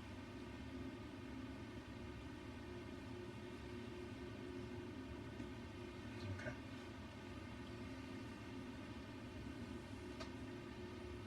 So, you continue on now into the rocking sea travel, kind of getting accustomed to the constant movement again and the sound of water and waves. As stars emerge, as the sun disappears over the horizon,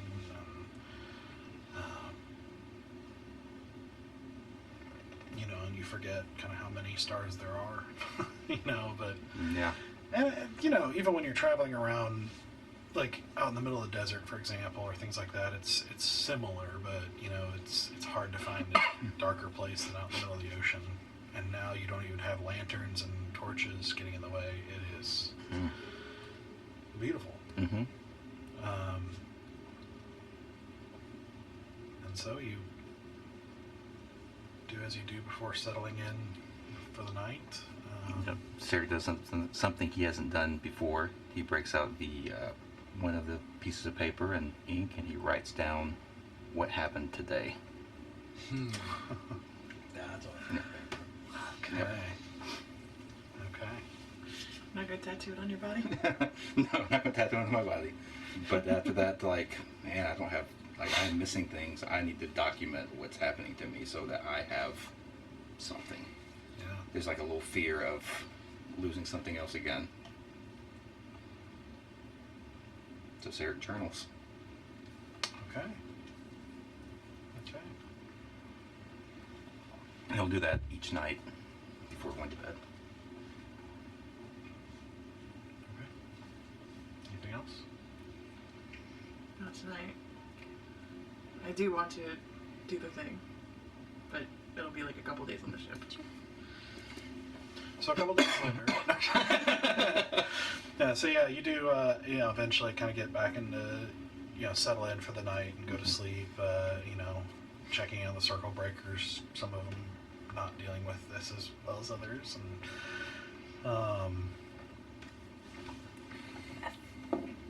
I'm trying to remember, did Sarah get seasick right at the beginning? I feel like I did. When the first I don't time know. around. Sarah never really got like a full comfort stomach the whole Yeah. time she was on a ship. She got better at it, but Tell him, like, it's better to go ahead and just let it out. You will feel much better. Trust me. yeah, Breaky is having a pretty hard time, because you're the human, seems fine, and Locus is a little green, but he doesn't throw up. I grab a small washcloth or cloth with cool water and just kind of lay it on the back of Ricky's neck and just kind of just give her a back rub for a little while, just trying to help her through that. Okay. What? No, I'm fine. And she starts to look like she's about to let go. I get her near some sort of where she can vomit over. No, there's definitely some vomiting happening. Yeah. Mhm. Also, I want to go below deck to the bodies. Could I open one? The coffin or the body? Key distinction. Yes. Key distinction. The important questions. The coffin. You can, yeah. Could I get a sense of how long it's been dead? Okay. This would be Like a medicine check. check, yeah. Mm-hmm. Can I guide myself? Yeah, sure. Great.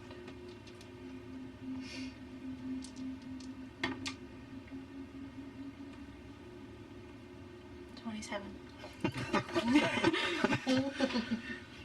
So the man inside seems to be human, seems to be maybe 30-ish, give or take.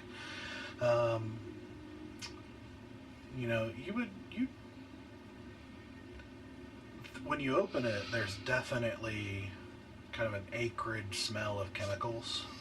Okay, because I wanted to figure out how long and how. Yeah, no, it's definitely, at least from the smell, seems embalmed. Okay. Just very unpleasant, very strong acidic smell. That's very particular to that kind of craft. And of course the embalming process, is designed by nature to slow things down, so it's kind of hard to tell from that point, but from the strength of the smell, you would guess it's pretty recent. Is there anything that would show how this person died? So, you're trying to perform an autopsy? Or? I mean, I'm trying to investigate. I don't, Okay. Yeah, with that...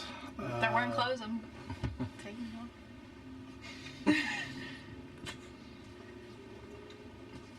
Yeah. Trying to find out if he went out there and just killed a bunch of people. Pretty much.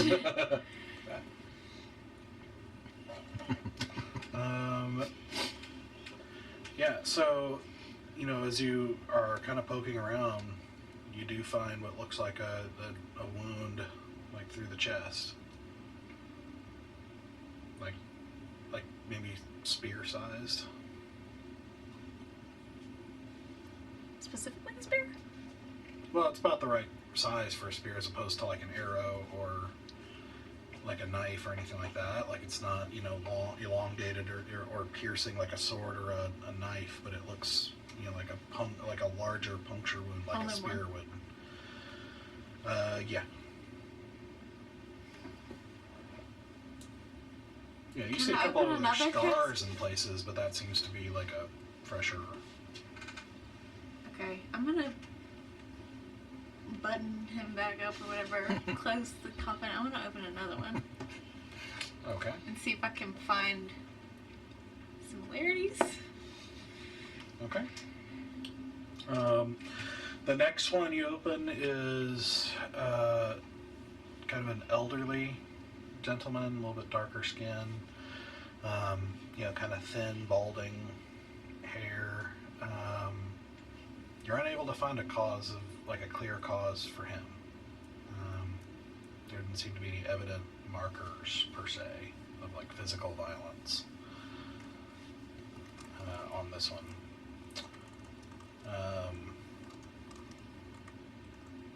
You know, you open another one, you know, and at first you don't see any, and then you move the head to the side, and you can see it looks like there's some cosmetic work that's been done on what you assume looks like a bashed in skull or some sort of major head injury. Oof. Recent. Yeah, it looks like it, yeah. The next What one. kind of cosmetic? Is it like what's been done to it specifically? Well, it looks like, you know, makeup and like the kind of work you would do for like somebody being put on display, you know, for a funeral. You know, you don't, like for that kind of injury, you don't just do an open casket, right? Like they repair it, so to speak, you know, for display purposes. And it looks like that kind of work has been done here. If you continue on, the next one looks like a middle-aged elf. Like, well, I guess with an elf it would be kind of hard to tell. Looks middle-aged to you, but you don't really know because elves live so long. This looks like a wood elf of some kind. You know, like a woman as opposed to like a girl. You know, again, you don't really see any evident, like immediately evident cause of death, so to speak. Okay. I mean, how long are you gonna keep going? That's 4. I'll do one more. No, it's not at 5. Okay. So in this one, you see another human male. You know, and as you open it, you can see, as you open his shirt, you can see some more of that, the evidence of kind of reconstructive work on his chest, like going almost all the way down his torso, and kind of repaired. Do an investigation check. Can I guide myself again?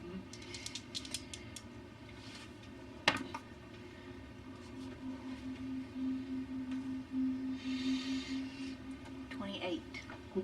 Okay. Because of the work and the makeup work that's been done, and you kind of have to like remove a little bit of Yeah, it I'll to, get in there. yeah, like do it. You know, it kind of looks like hoof prints, Right. like he's been trampled by horses or cattle or something. Okay. Alright. I'll try to leave no trace and close all of them back up.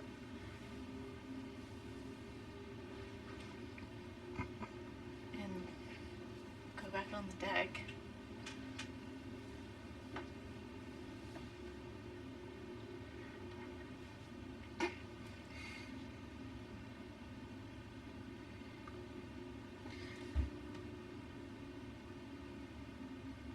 I'll talk to you guys.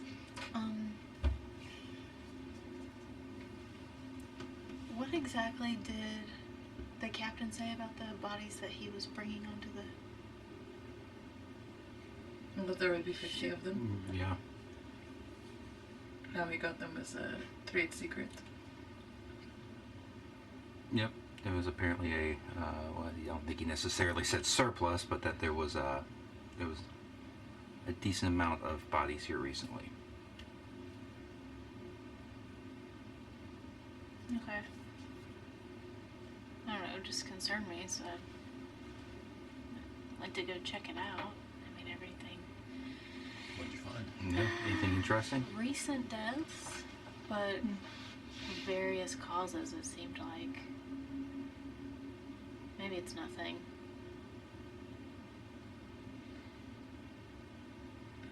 I just...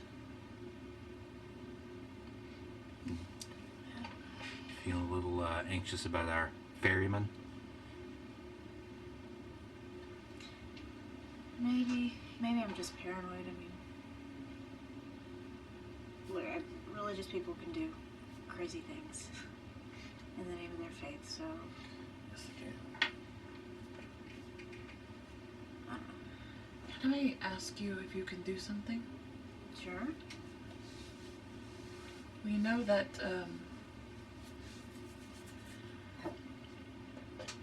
the flame that never ends is carried through bodies. Would you be able to sense if it is on board? Or would your god be able to sense if it is on board? The dark flame. Inside of one of the bodies? Could we not, see it Not if it is inside. physically inside? This Yes. isn't like a metaphoric thing. No, I mean literally being carried inside a body. I mean, we've seen it carried inside of a body before. I can ask. Yeah. There's 50 bodies down there. Sure. Be nice to have a clue before we go search all of them. I had some questions for her anyways.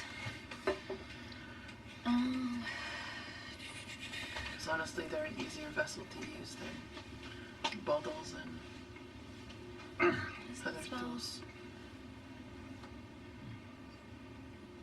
I'm not thinking about that spells.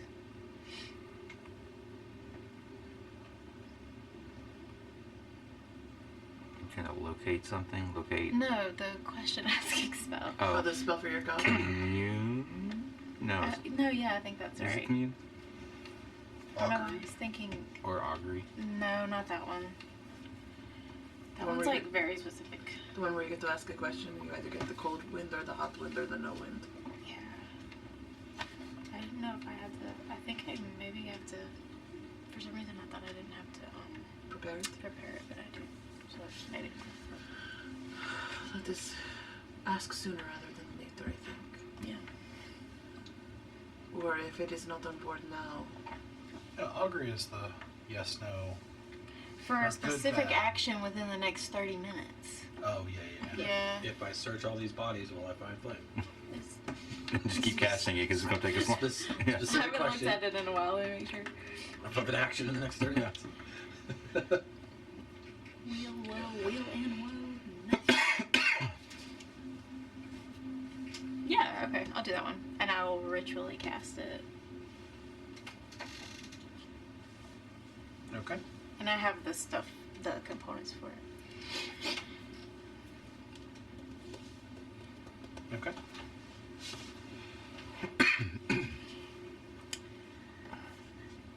Hello. We are getting some strange feelings from this ship we're on. We're a bit concerned. There's a number of corpses on this ship. We're wondering, out of all these bodies on this ship with us, if we were to search every single one, would we find this dark flame inside of one of them?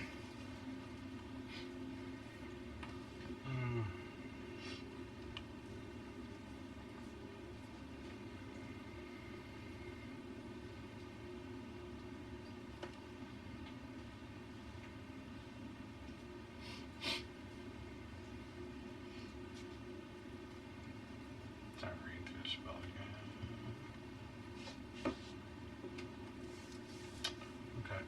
We plan to do this within the next 30 minutes. I think you feel after a moment a cold wind, like indicating no. No, I think we're okay.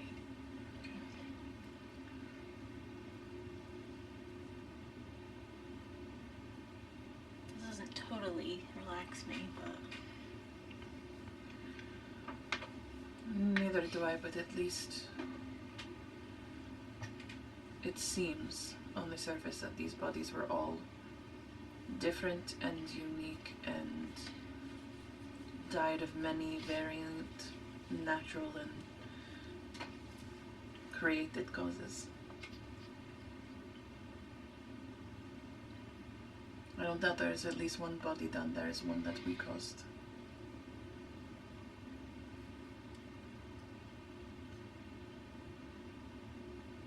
It's a possibility.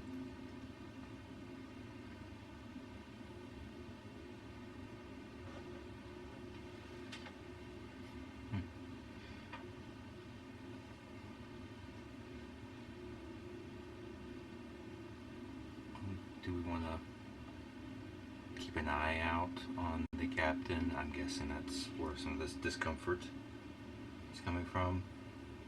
Has he been holed up? the No, whole you've evening? seen him around, kind of walking around the ship. I get a weird vibe from him, but I don't get I don't like think a he's planning on murdering any of us evil on the vibe from him. ship. It's more just you made a life decision and your work is the dead and you have vowed your life to death. It takes a certain type of person to be able to walk through the world like that. It's also important work. It Yeah, is. sure. I think it's probably just my paranoia a little bit. Okay. If ever we should be paranoid, it is us all the time. We have plenty to be paranoid about. Speaking of which, if you have the ability on this trip, would you mind making contact to the Hurricane Sisters? Yeah. See if possibly they might be at the port we're going to be arriving at soon, or... Or if they've found the eye, because we did make them aware of it. They said they would look for it. You want them to possibly meet us at the last port? I just want to get that eye. I don't know how or when yet, but we need to check in with them at least to see if they found it, or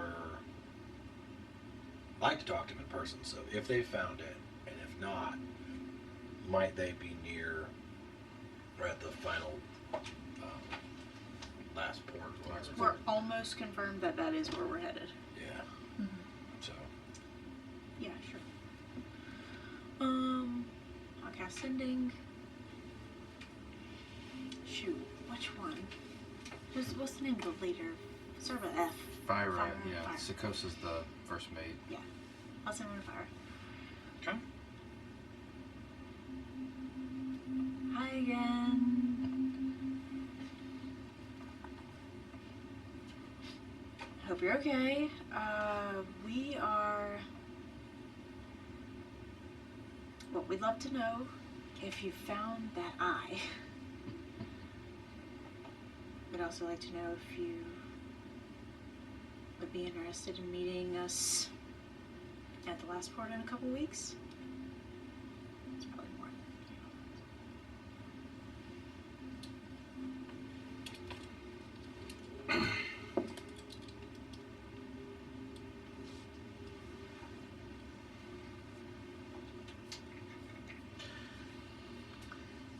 I forgot about your obsession with body parts. Anyways, not sure it matters. Last part's a long way from Etheria.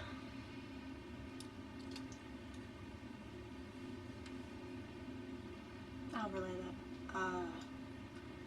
You said the last port's a long way from Etheria. Guessing that's where they're at. Where's They the theory? still Do we know where? You two would know. It's a province. It's one of the southern provinces of Carandia. She's fucking in Corandia. okay. The opposite direction of where we're going right now.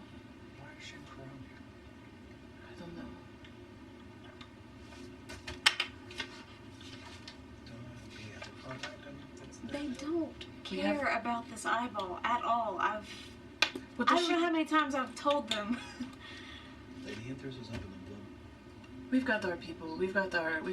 Yeah, we just people. have nowhere to we just have no way to contact him. She doesn't know any of them, Nowhere. and I can't message him.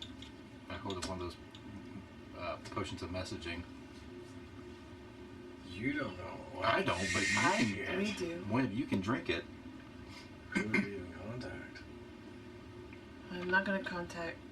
I can contact my whisper. My guy who trained me. Who's obviously very important to you. Yes. Listen, I have 40 names in my head. Starts with R, I right? can't remember her name, but Well, I he's was only got one. thinking about messaging the lady that took over after Greenwood. You're trying to go discreet. I'm trying to go like full blown. Yeah.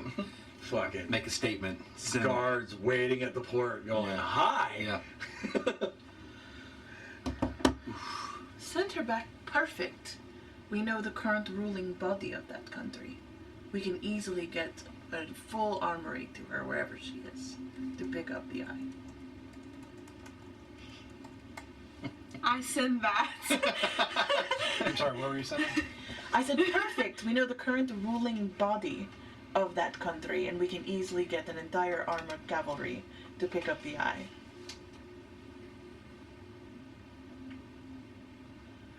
And if I can in any way help her with persuasion or intimidation or something like that, Well, I think first she would reply and say, "Well, I'm not sure if that was a threat, in which case we could be gone just like that. But if not, sounds like it's quite valuable. So I guess it's a matter of price." I'm almost positive we've had this conversation before. Like, We they've have had said this that conversation. exact, Uh-huh. no, that exact thing. Yes, Yeah. that's Yeah. why I want to talk to them in person. first of all, I have kept her spyglass, and I pulled out the spyglass from Bag of Holding. Mm-hmm. I have kept it safe this whole time. And I know this is precious to her. How precious. I don't fucking know, but tell her I've been keeping it safe this whole time. Okay, this is, I got two more maybe. We're not going to be able to trade it in Carandia. No, but I want her to understand that we are making this in very good faith. We are keeping her precious items precious. Figure that like getting her ship back would be pretty. I would think so too. Yeah. Yeah. Well, I'll tell you now, if you told me. If you remember, they conveyed they were happy about it, but they were also kind of unhappy You got about rid of other the things original. with you guys. So But if you told me I'm keeping your thing safe, I'd be like, good, I'll keep this safe then too. And when you come Meaning? find me across the other half of the world, then maybe you'll get your eyeball, but I'm not giving it to somebody at port because you have my item. What I'm saying is maybe that will guide her to want to be more willing to meet somewhere. I don't think she's unwilling to meet somewhere. I just think we need to go to her. She's not going to come to us. I think we should meet in the middle. Yeah, but How? when? I don't know. That's what I'm saying. We've Like got, you're, like, you're trying to work 10 out a things to deal with do. someone that's halfway across the world right now. I don't think. This is a side quest. We're What is trying our to work on next- a main quest right now. Yeah. I mean, as far as our next steps in Lirindil go, I mean, I don't know. I don't know how long we're going to be any place. Like trust me, I want to go to Carandia, Mm-hmm. and I'll take any excuse to go there. But we do have important things that we need to finish up here, and all I can do is ask her to just keep it safe. Aiden? She doesn't even know where. I mean, I don't know if she knows. She She- didn't actually answer. She hasn't answered if she has it. Tell her it's... Tell her in good faith that we have kept her spyglass safe. Because we are trusting her to understand how important returning these traits are to each other. And we also know that it is a tense trait, but one we are willing to accept. I guess sending. yeah, I'm like, That's like 50 words. Listen, I am Look. not one who sends messages. I wax poetic the concepts we are trying to obtain. uh-huh. Look, I'm not trying to be threatening. Asura's got your spyglass.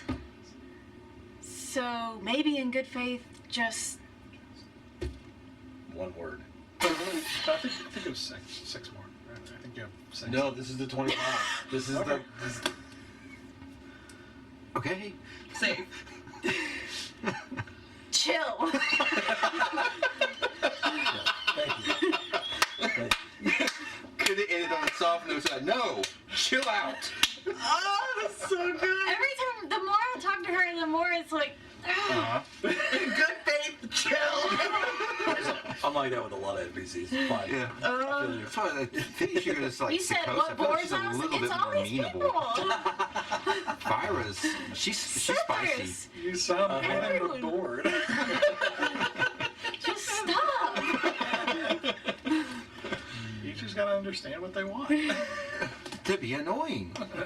Right, thank you. What they want is what our DM wants. Chaos.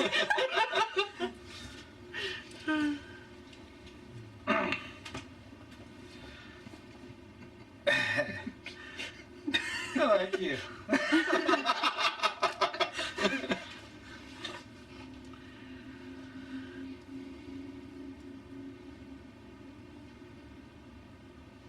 If you want it, send your cavalry with a big old bag of gold.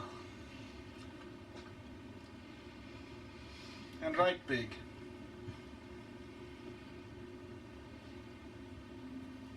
And they better be fast. We're only here for a few more days.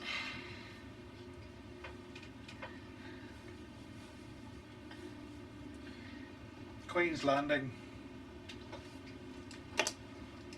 Otherwise, we're gone. That's it. She's like Great. Queen's Landing. How's that potion of messaging work? What does it say? I'm pretty sure it's the same way as like sending a using messaging. But like one Is it potion. message or sending? One, no. Because those are two different things. Yeah, but I think they're both 25 words. Yeah, but message is short range. Message is short range. You can't send it to anybody. Oh, gotcha. Sending is wherever in the world you want it, so long as you No, know who you're talking This to. is the message cantrip. Yeah. Yeah, it's a cantrip. That's not the Yeah. same Short thing. range, like your tattoo. Yeah. Yeah. Never mind. All right. We You got people in Grandia with money? I mean, yeah, we know the crown. Listen, with you, I don't know what that means. You know him? Her. Her? We do know the current ruling body of that country, yes. We did save that country. We are the defenders of the realm. Yeah, they would probably spot us. 2,000 in gold, I think, would be a fair price for the eyeball. Pay her more than that. There's no way. Okay. No, Meta, who we should- Meta, don't you have sending? Could you cast it as like a 5th level spell? No, I have it in my book. Oh, that's right, that's right. It is. I know That's on my what it list it is. says Yeah, sending, yeah. but it is tied to my book. Dang. Message Empress. See if she can make fast contact. Does she? She knows a lot of things. She does. I can do that because that's the only person If on my not- list from Grandia. If not, then we need to also talk to Idris. Idris. We know exactly not where they are. Idris, but Lirindil. Aaron, we. Whatever the fuck. Induriel. Thank Oh, I thought you There were are so many fucking names that are very Yeah. similar. I know who you're talking about. Then, or we can, if she can't, then we can talk to him and he can figure out the way to get the message quickly to the people that matter. We know currently where she is, and we know she's not there for long. Okay. I will quickly write a message to Lady Empress. Going, hey. Thanks for the talk last time. Tonight's episode is telephone. Yeah. Thanks for the talk last time. And I hate to ask for help so soon, but do you have a way to quickly contact the new ruler of Lirindil? Grandia. Grandia, sorry. We're just so worldly. We are.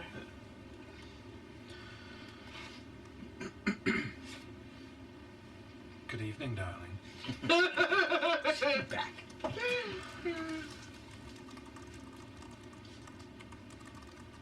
Well, going back to socializing with the elite is a nice return to form. Much more pleasant topics.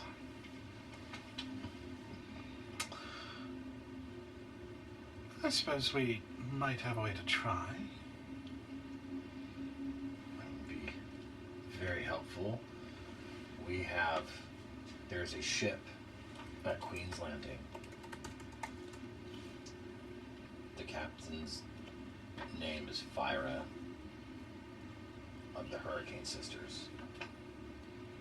She is currently in possession of a very dangerous item that she doesn't know is dangerous. But she knows we want it and is willing to sell it to us. And she's only in port for 3 days. So we would need to get a message to the leadership of Carandia to get down there and buy this item from the woman and protect it. And it'll help avoid another calamity like what happened in Carandia.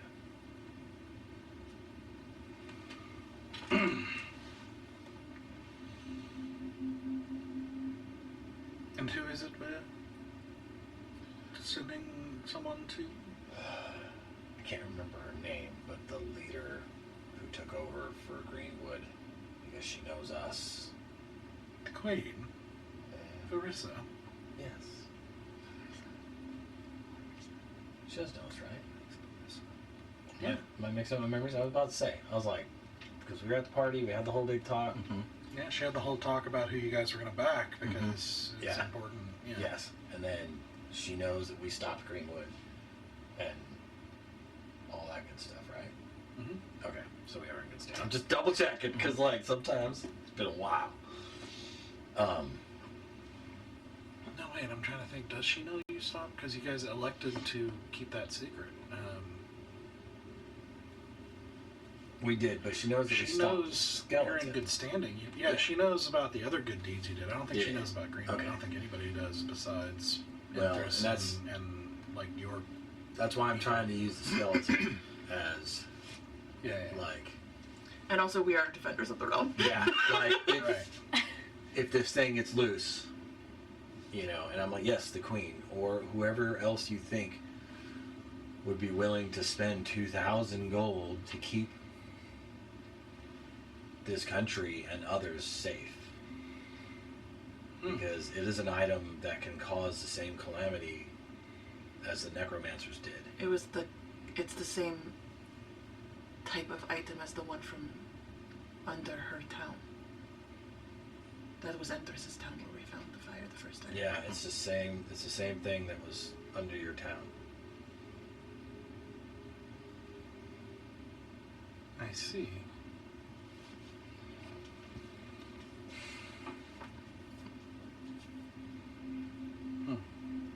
If your captain is still around. When we say and who are we rendezvousing with? With Fyra of the Hurricane Sisters. Currently docked at Port or Queen's Landing. I wish I had a nickname like that. Yes. Queen's Landing is quite a journey from Elduin.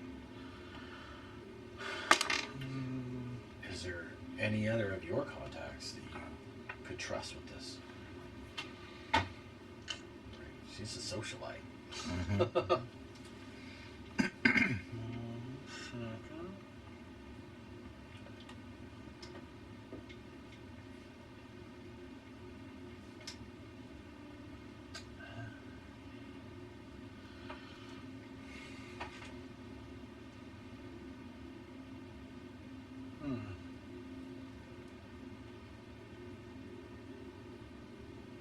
Well, it's a shame because Queen Verissa was the governor of Etheria before she became. I am not as familiar with the current governor, the replacement, but I can reach out and I can be persuasive when I need to be. We would be eternally in your debt. Well, I'll have to remember that. Her eternity is very different than ours. I know. It's all right. I think you'll find it very enjoyable and to be in my pocket. I have no doubt. Well, I will do what I can. Check up with me soon. I will check in with you tomorrow. And I will let you know what we accomplish. Thank you. We'll wait till tomorrow and see what happens. Mm-hmm. It's our only shot. Yep. So, wing and a prayer. Yep.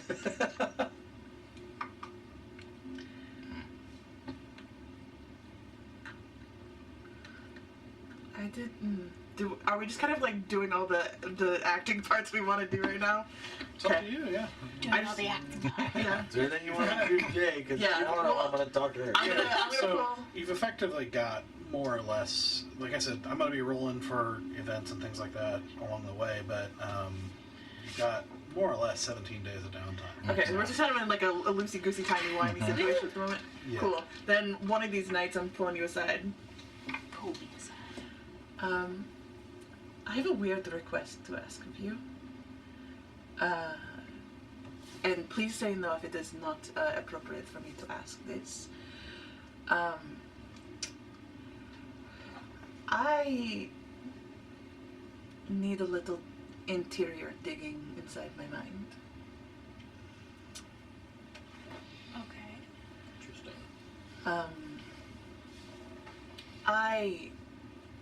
Everything that happened with the witch and everything, she said a lot of things about shadows and fire, and now with very powerful devils of the nine hells out looking for people like me, I just feel like there is something in my mind that I am missing. Something I have seen or heard, or something someone has done to or for me that I cannot find on my own. Because she described that there was a shadow that had been cast on me to keep me safe, and I imagine that must have been a powerful magics to do, and would have required me to be. She did it herself. My mother must have done it, and then I've died now, and I've seen the same person both times. Saw a person. Who? The second time I almost saw his face. Just a glint of a profile. And I heard his voice. And it was a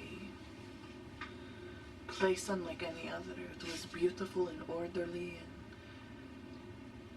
but something about it feels wrong. I don't know, it was too perfect, it was too beautiful. He looked too beautiful from what I could see, but something feels amiss. Did you talk to Sarek about it, maybe? Didn't? Why would I talk to Sarek about this? Did you die? Yeah. I mean, did he? I don't know, I would imagine if he saw something he would have said something. Well, you didn't say anything to him, did you? Well, no, because I didn't realize he had died. I thought we've had this conversation before. He died. Okay, well, I wasn't really paying attention because other people's deaths aren't as interesting as mine. And I've done it more times than him, so technically, I am first. I don't know. You might actually be equal now. I'm getting weirdly defensive. I don't know why I'm getting defensive about that. I did not ask him. I think I was too afraid to ask him for fear that I was seeing something he was not. That's really good information to know, though. Sure, but can you not just dig inside my head and figure it out?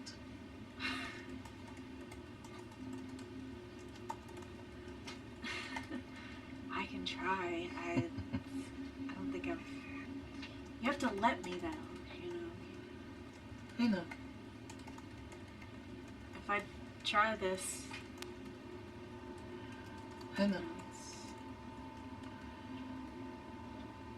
And I know you've been in there before.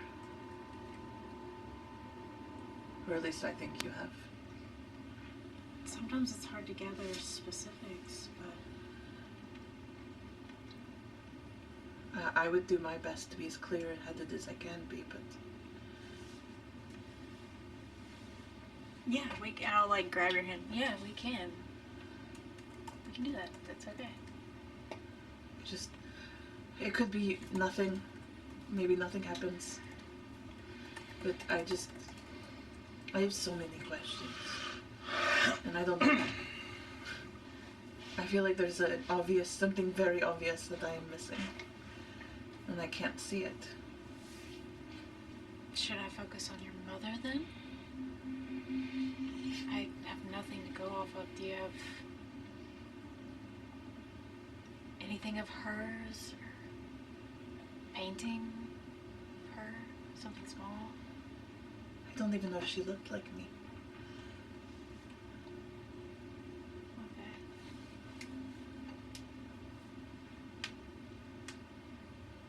Well, then let's try to get you as comfortable as possible and as relaxed as possible. Look for a shadow. That is the only thing of hers I have. Do you have any tea made? I can make it. Yeah, I make some of the really good tea. okay. Yeah, okay. Look for a shadow. Look for a shadow. So what are you doing? I think I just said you wanted to use read thoughts. I'll start with read thoughts. See if I can do anything else.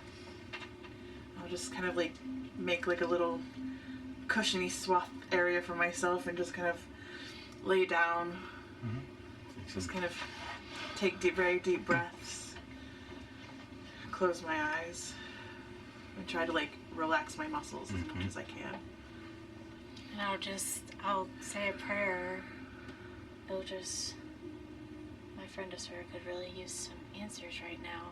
And I'll cast guidance on myself. I don't know. It's a saving throw. I don't know if that will help anything. But Okay. I'm choosing to be completely open. I'm Yeah, not no. even attempting to Okay. conceal anything in my mind. Okay. Then that'll be fine. You don't have to roll. What are you thinking about? Right now, I'm immediately thinking about that conversation that I had with the witch when she told me about the shadow and the fire. And then it quickly jumps to Olgash saying that you don't know who you don't know who he really is. You see a glimpse of a garden and a cape that is moving and long black hair, and you hear a voice that's like something daughter, and then it flashes to like being like in a dark place, like being really tiny and hiding in dark places and like seeing lights move, but like it's like people like walking by like a light while I'm like tucked inside of like a narrow spot and I'm staring out and I look very little. Like if you look down at my hands, I'm very tiny. And then it just like keeps like flashing to these like just like random sense of being like in darkness and like hiding. Like there's a lot of hiding. And so like I'm like trying to follow shadows in my mind. But it's very scattered. Like the images go so quick.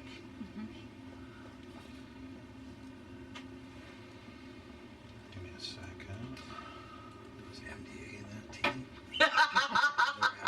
Like she didn't laugh. Yeah. She's guiding her through. Like, I'm in a deprivation tank right now. going through the MDA therapy with her. Like, I'm waking up feeling great. yeah.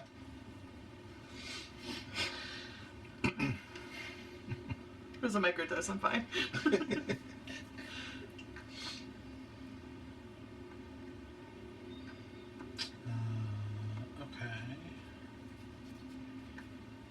So describing all that, I am willing with this, if you're wanting me to like repeat the witch's words or the dream or things like that, if you're wanting me to.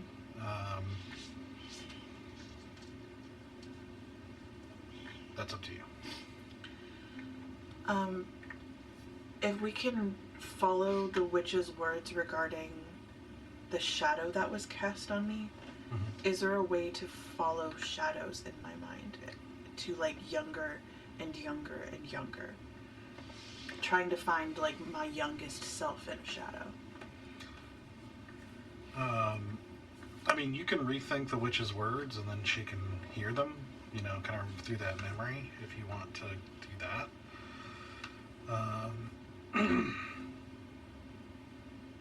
You know, but this spell is basically just surface level thoughts, so it's just kind of seeing what, you know, kind of reading what you're thinking about, so. I was hoping that she could possibly see something I'm not seeing. Did you ever see what happened to your mother? I was She just too, left. I was too little to know. Like I don't, like that's something is like I don't have a conscious memory. Uh-huh. So I'm trying to see if there's a way that she can like compel me into my own my subconscious memory. The ones that don't pull from the surface. Like if she can compel me to do it. Yeah, I mean, this particular ability that she's using really only deals with surface thoughts, so. Sorry. That's okay. Then I'm gonna have her see what I saw when I died the second time. Okay. So. When he turned and he said something, daughter.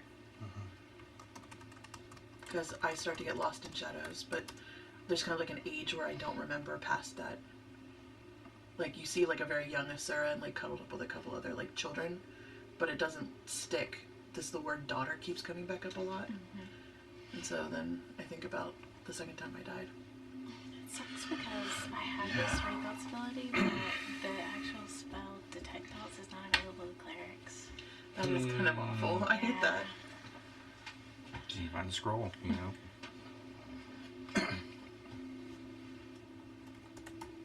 Sorry, I gotta go back. Yeah. And pull up that vision. So it's like something like you're getting closer, something I like was that. gonna try to like cast a spell within a spell. It doesn't sound like that's a possibility. Yeah. I mean, you can ask. It never Well, hurts to I ask. was gonna see if there was any dead people. I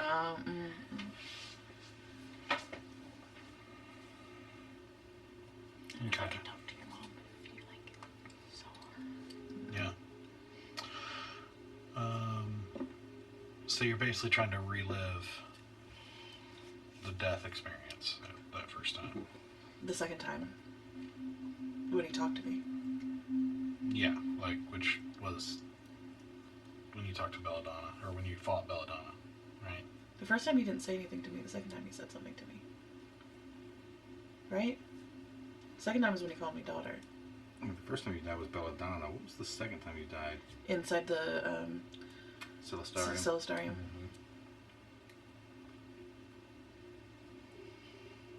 I thought they were both the same. No, the first one you had the beautiful thing. He just started to turn his head and I got ripped out. The second time I was back there again, it kind of fast forwarded. He turned his head profile and then he said something, daughter. So, how was the first time he turned and he said just daughter? He does say daughter in the first. Yeah, first requesting. Oh no, it's the scary. He said it in the scary way the second time. He said I'm getting closer the second time. Yeah. That's what it was. Yeah, I knew there's like a I'm getting closer, you're getting closer, something like that. Yeah. That's right. Yeah. I just was like, I knew daughter was one of them. But yeah, he got like a little ominous on the second one. Then yeah, the first one where he said something, daughter. The first one. Okay. First one is easy enough. I might have to go find the Celestarium notes to get to the site to figure out. Yeah, the second one was scarier because it did the same thing, but he turned like side profile and he said something. I'm getting closer. Okay, so as you're sitting there reading Asura, and she starts kind of reliving this experience, you see this memory of her being hyped up, like aggressive, like buzzing thoughts, like orange sparks in vision. And you see like a blur of action, fighting a red-clad character and in a white mask with this kind of this cocked grin. Not like the masks of the rebellion. This is like expressionate and powerful magic, and just hundreds of zombies in a forest nearby around them as they fight. And then, Asura, her vision starts to go dark as she falls. And you see, for the first little bit, she's in and out of reality, like 100 pieces of a puzzle thrown up into the air, and just kind of keeps cycling through fractured pieces of a single vision, just a deep, complete cold. Not physical, but a cold, like a cold outside of you, but a cold from inside. Just absolute permeating stillness, like an infinite void. And then it switches, and she's floating toward a man standing at a balcony overlooking a perfect garden where even the leaves themselves grow perfectly in desirable patterns, with breezes flowing perfectly to create a coordinated dance of movement in trees and bushes and grass, in the perfect temperature under a sapphire sky. She floats toward this man whose back is turned towards her, with a long, kind of flowing cape, like a tapestry of perfectly stitched but moving scenery on this cloak. Gorgeous mountainscapes with mountains arranged and carved in these immense patterns, as unnaturally well-proportioned clouds float past them and distribute just enough rain evenly across the land, dissipating at exactly the right time.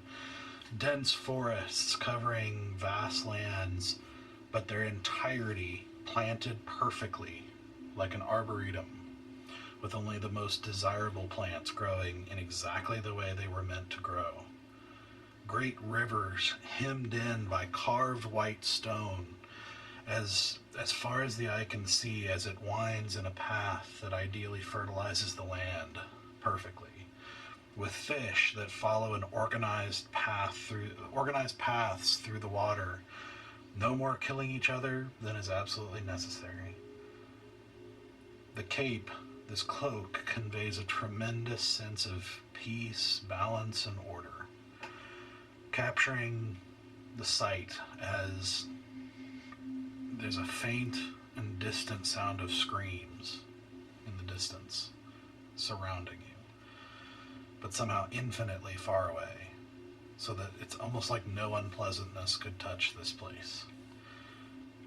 And the man, whose head is turned downward towards the garden, with this perfectly long, straight onyx hair, cascades down his back like a waterfall in the landscapes of the Cape, as if it were designed that way, feels her presence, and his head looks up, and he turns just slightly to the side, revealing just the slightest glimpse of a flawlessly smooth skin and a chiseled jawline that loses no beauty for its hardness.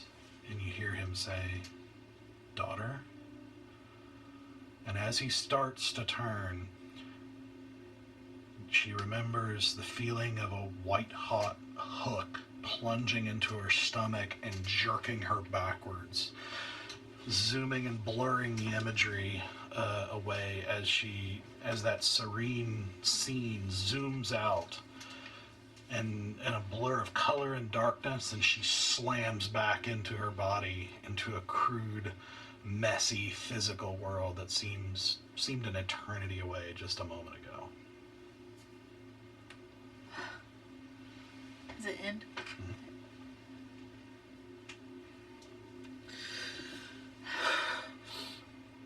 I'm I'm sorry, I was trying to find shadows and I kept hearing his voice. That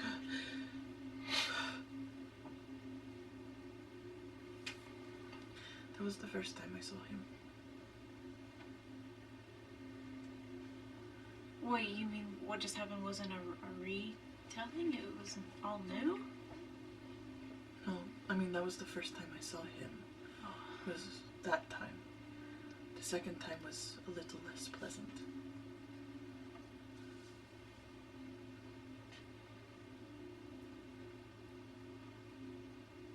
You don't...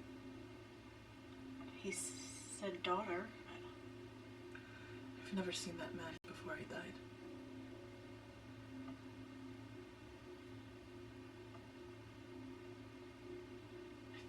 What do you remember? I mean... That was it. I feel like... No, as I a child, your mother... I don't know. I know I had one. I would have had to have had one. Unless one of the gods dropped me. You told me your mother has magical capabilities. No, the witch told me my mother had magical capabilities. I was a baby. I never knew her. I never met her. I never saw her. That I can remember. I was just told that there was a shadow over me to protect me. From her. You were a baby. What was keeping you alive? You were a baby, right? I was dropped off at one of the, public housings. It is very common. Why do you think there's all those random children running around the streets? I didn't think something like public housing would even be accessible from where you were from. Well, public housing is a strong word. It's a kind way to say you're dropped off and then someone goes, well, I guess I'll feed this thing for a little while. We kind of fed each other. The children often take care of each other from infancy. Some of the older people who were once Buddha will sometimes take you in for a little while. I saw the side of his face as well, I guess. Yeah. What? He's not purple. And he doesn't have horns.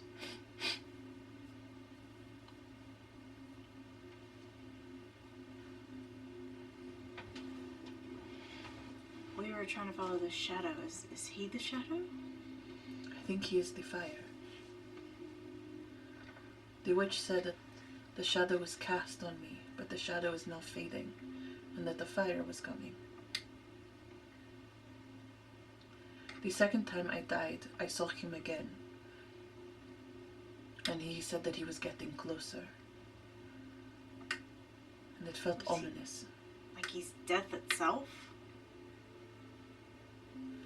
I'm about to say something absolutely batshit. Because I have no proof, and I am going entirely on just vibes at this point.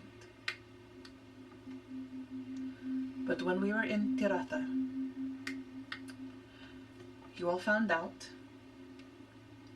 that Osmodeus, right? The god of the gods, the king of all the devils, right? Mm-hmm. Was looking for purple tieflings. Mm-hmm. Or the high priestess. The high priestess of Asmodeus was looking for purple tieflings. The high priestess is not going to do something unless she is called to action by somebody. And if she is the high priestess of Asmodeus, you would imagine she is working for Asmodeus as one of his disciples. Devils love order.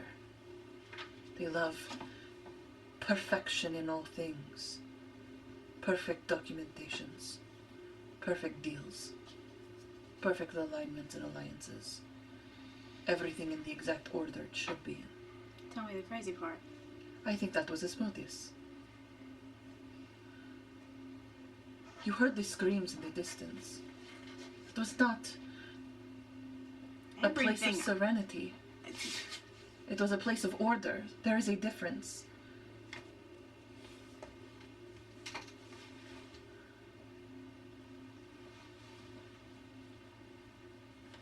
It felt too perfect. Not a hair out of line. And the fire is coming. Where does the fire helm? But from the hells. And if that was Asmodeus, then it means that it's batshit crazy. I also live in a perfect fantasy world inside my mind, and what a way to be the daughter of Asmodeus. You died Twice. before you even knew you were being tracked down for being a purple tiefling. No? Correct. What did you think of it then? About me being purple? No, about who this person is. You didn't have any of that purple tiefling to go off of. The first time I saw him, I thought he was perfect. And he was going to be my happy ending. To a bitter world, and that is where I get to go when I die? A religion check? I don't, like, would I... As far as anything I know or was taught about the afterlife, does any of this make any sense at all, or it's just completely confusing? You can roll a religion check based on what you've been taught. You know. Okay. 21. I'd say you've heard the name Asmodeus Yeah. as, you know, like the devil of devils. I wouldn't say that, you know, the intricacies of the Nine Hells or his character or anything like that is something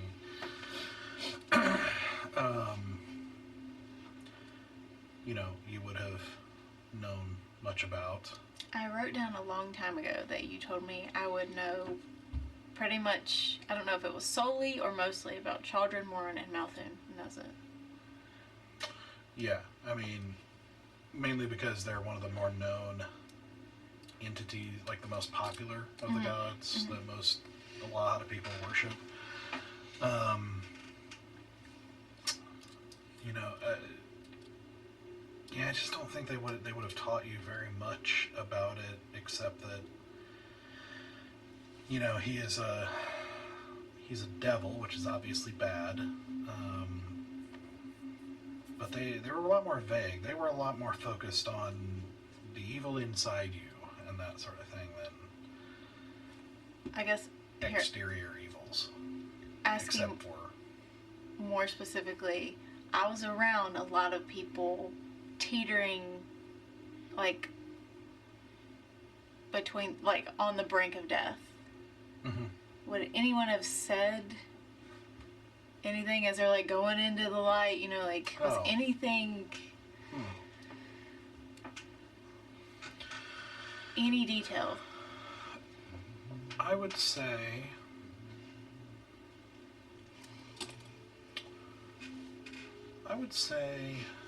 their last words are kind of an unusually varied thing. Sometimes you would know they don't even seem to make sense, like whether they're just their brain misfiring on the way out or if they are seeing something unusual or whatever. I would say, you know, even as you talk to other people who have done work around the dead as well, and maybe you've seen it once or twice, there does seem to be occasionally a common theme of seeing an unimaginably large castle in a dark realm.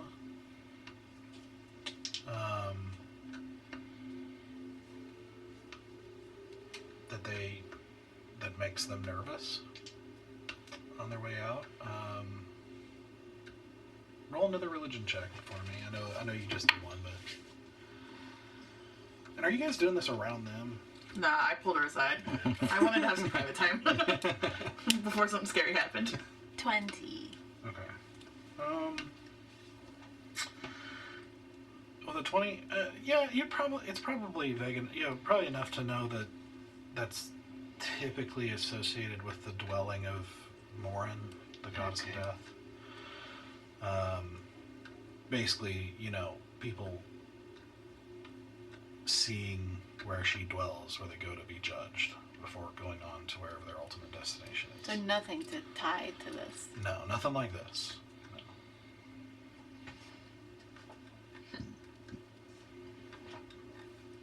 I don't know if that's Asmodeus. I don't... My soul is already tied to something.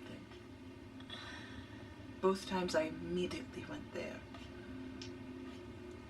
I never saw anything else. Never felt anything else. It was cold and then it was in. I can, because he did say he related to you. Easy did spend 3 months researching devils and uncovered stuff about Asmodeus in particular. Mm-hmm. If you want me to read that section of his research from back Yes. in episode 70. Yes.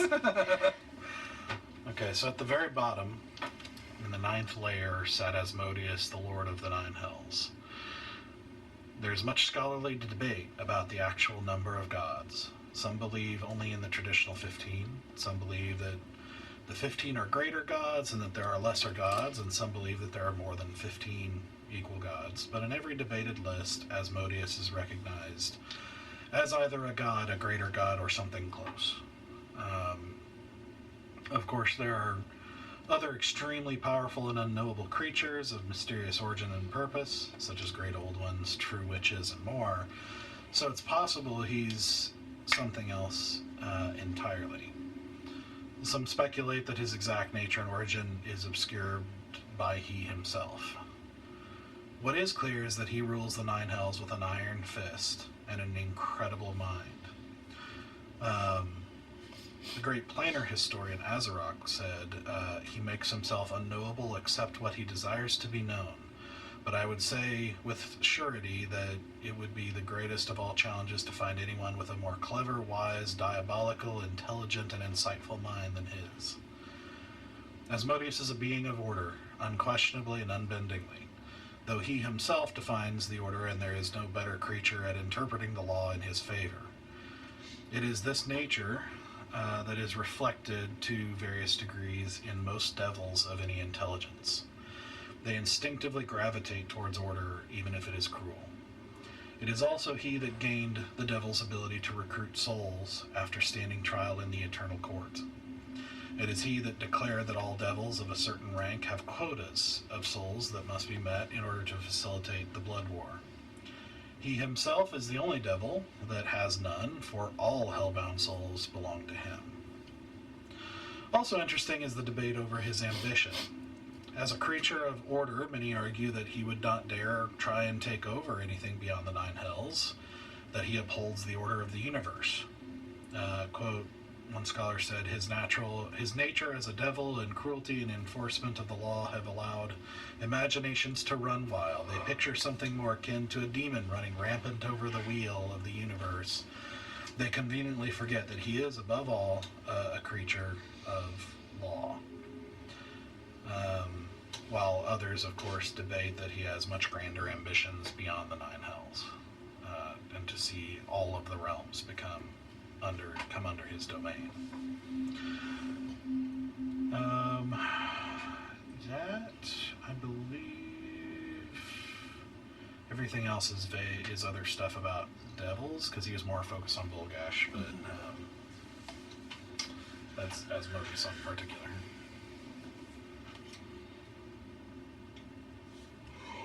I don't mean to sound ominous or anything like that, but from what I know about being close to death, your experience is unique. What do most people experience? Mourn. I heard, not always, but more often than not, just them seeing a castle on their way out, which is associated with her.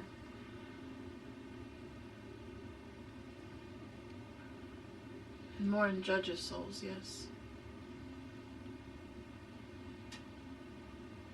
Then I've either already been judged, or I am exempt from judgment. If my soul immediately is taken there. And to be exempt from judgment would mean something very powerful has a hold of me. or to have already been judged means that there is nothing I can do to unjudge myself.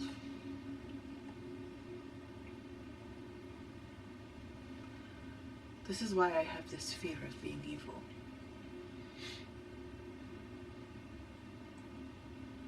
And now I have words for it. What if it's something else entirely? I would have believed it was goodness I saw, if it weren't for a devil we once met, making me doubt what I was seeing. And I think I chose to ignore the screams the last time. But this time when you were in my mind, I heard them. They were distant, but they were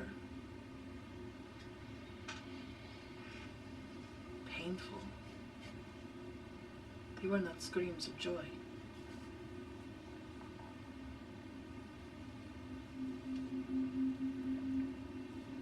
In the perfect world around screaming, how can I not think it is the hells?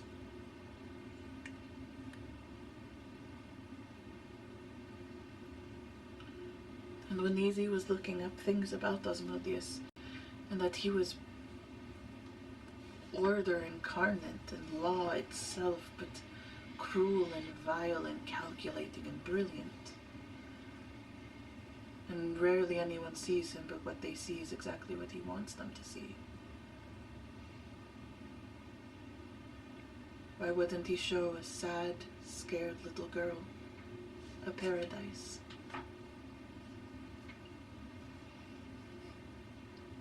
Did you talk to him before? I never got the word out.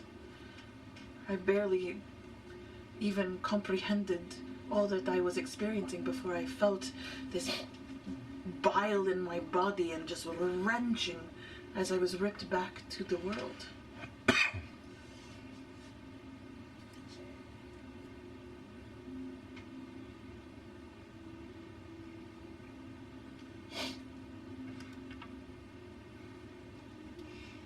And if that is who I think it is, then my mother was trying to protect me from the king of the devils? What did she know of him?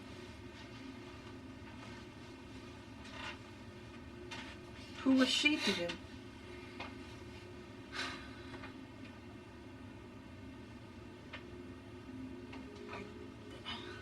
Look, I can't tell you any of that. I don't know.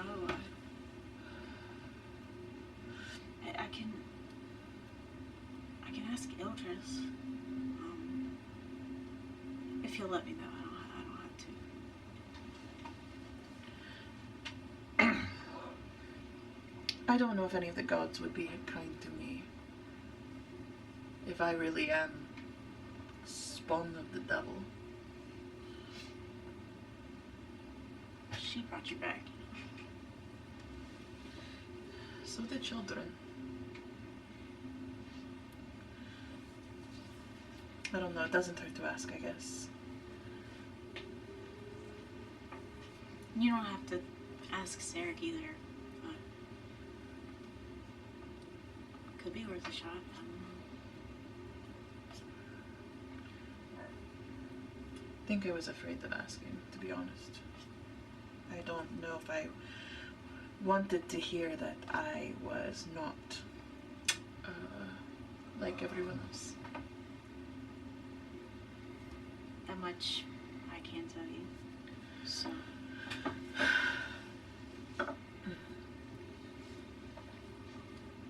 I apologize for asking you because I feel like I have hurt you in the process. No. I'm more scared for you now that you've seen what I have seen. Because I don't think he would have showed you that. That guy, I'm not scared of that guy. You don't have to worry about me.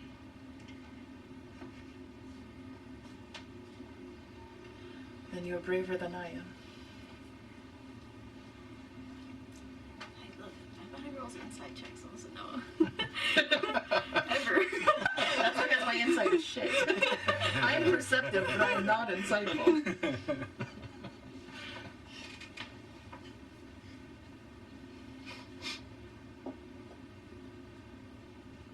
Thank you for keeping me safe inside my own head, at least. I don't know if I can keep you safe necessarily, but I'm there with you. I really hope this is just another Asura's in her fantasy land, connecting dots where there aren't and making up great stories of nothingness. For once, I really hope that is true. Could be.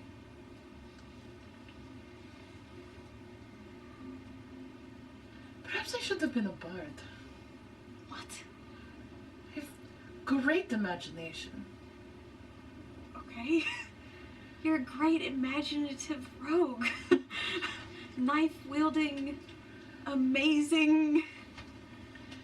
not bard.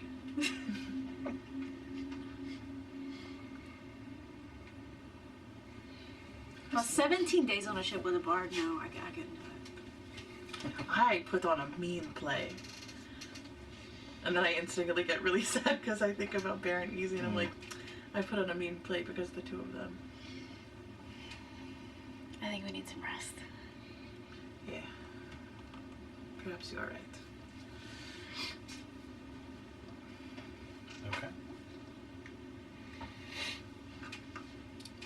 Okay. Anything else you want to accomplish on this trip?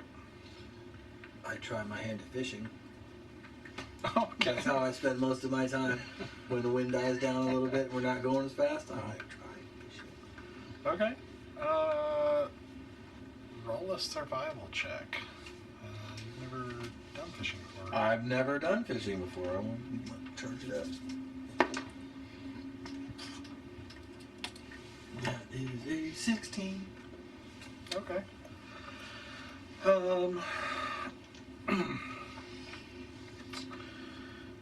You do see, which happened on the other ship too, but you do see sailors occasionally fishing. Like it's not an uncommon sight for them to do for, you know, ongoing food supply and that sort of thing, and just fresh meat. It's more pleasant than the stuff they serve often. But just watching is kind of hard to know what they're doing and the tricks involved and all that kind of stuff. So it takes you 3 days, but eventually you do catch one. You're right. Just a little small, kind of. That's just. Look at you. I was trying to think how I was going to spend my time on this ship, and I'm like, I'm going to fish. Okay. Yeah. I think after a couple of days of getting acclimated to being on a creepy ship, Sarah could probably go back to trying to help the sailors doing their daily stuff, like basically learn how to sail the ship. Yeah. That's what we did before. Also, 17 days on the ship. The pastries are gone. You just keep sneaking them, is that? Yeah. And you didn't want to stop to get more? I'm not in Tirgaresh. You said it was a very sparse town, and it's like, okay, We go we're to the good. pedals to look Yep. at everything. Yeah. So we'll find I will something. say during this time, I'm doing a lot of training. Like, I am running as best as I can on a ship with limited, like, doing a lot of laps. I also, like, ask when it's appropriate, like, to do a lot of climbing. Yeah. So I start to, like, really work on, like, my dexterity climbing skills. Well, and if you want, there are times, like, when it's calm enough that you could swim. Yeah, There's I mean, not much wind and that sort of thing. I am terrified of jumping in that water, so every time I jump in, I literally, like, look at Stoic before I hop in the water. I'm just like, I'm gonna go for a swim. Okay. And just like, and I just like go for like little swims and then come back and like, and then go for little swims and then come back. But after a couple of days, I started to feel a little more confident with my Looking swimming. down from the deck with a muffin in hand. You, like, as you're like working with one of the sailors who's watching this, Yeah.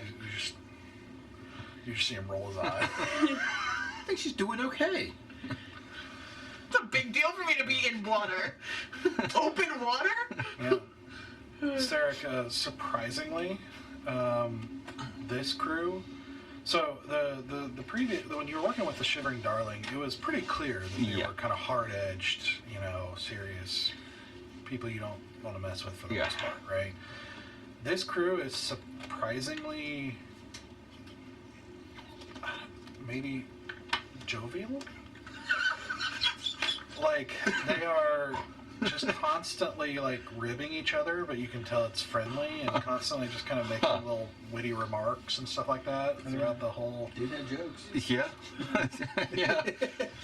Probably the first time he hears that, he's probably hoping like with the master and the rope slips. What? Did not expect that at all. Especially how solemn they were before. Yeah. I mean, expectations just completely blown out of the water. And it's funny because it takes you a little bit to adjust because a lot of it is delivered very dryly, like just very serious paced. That's awesome. And it takes you a minute to realize they're joking, Yeah. that they're just ribbing and. Probably after a few days, I'll start joining in with that too. That sounds Neither quite of us fun. are leaving the ship. No. Oh no. You guys, good luck. Bye. You found your people. Yep. People. Yeah, There's it's just a people too, strange just sarcasm. juxtaposition of yeah. Zynoa, make another perception check for me. Can I guide myself? Sure. Great. Oh no! No, sorry. What I'm going to say is you can do with advantage, but no guidance, because this is basically over the course of time here. Oh my gosh. Perception? Yeah. No, 17. 26. Okay. With With this advantage. much time and this much just, kind of being on the ship and all that kind of stuff, you notice something strange about the medallion that the captain's wearing. The captain's medallion seems to be a symbol of Morin, like the sails. Okay. But, something kind of seems weird about it, and you kind of find kind of sly ways to catch, closer visions of it, and you're pretty sure it's an illusion. Shoot. Wait. Hold on. Time out. I have something. And I bought stuff for this. Cannot wait for whatever is about to happen.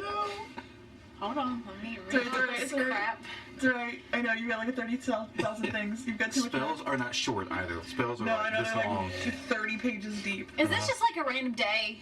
Yeah. Like, just need to know what day I'm blowing spells. We'll say about midway, yeah. Okay. Yep. Yeah, I'm doing it. Okay. Yeah, absolutely. I'm gonna get out of. I'll say you gave it to me, but I remember I asked you to buy me, or you gave me money to buy. I think you got the mushroom powder, saffron, and fat back in. Yeah. Yeah, it's part of it's been in the bag. I'm gonna get it out, Okay. and I'm gonna like crush it all up. I'm gonna grind it up, I guess, and I'm actually gonna rub it on my eyes Oh, Okay. and cast True Seeing. Okay. All right. Oh my goodness. Oh my goodness. So, the whole crew skeleton. Yeah. I'm definitely never leaving this ship. okay. Oh my god. All right. So I will do that, but also make another religion check for me, real quick. Dang it. Man, can I guide Not myself? on this one. Can I guide Well, myself? since you're paying attention, sure. To which one? To this one for guidance. Yeah, Okay. guidance is fine. Double liquid course, come on. Come on. Oh no. What is that? 2, 5, What is it? What am I rolling for? Religion. I'm good at religion, but it's not a great roll. 18. 18. Okay. Pretty good. I'm pretty religious. Hope so. Yeah.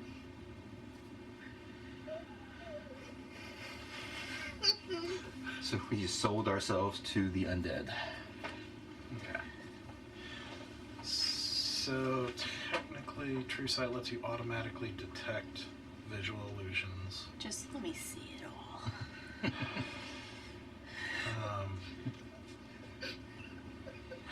I'm scared. I can't tell if this is like where you really mess with the DM's plans, or he's trying to find a way to describe this to you. Or nothing roll- happens at all. You know what? I'll tell you what. Roll my God. What would this be? Let's do like just a spell check. So like your +5 modifier. Okay, do I get any pluses for that?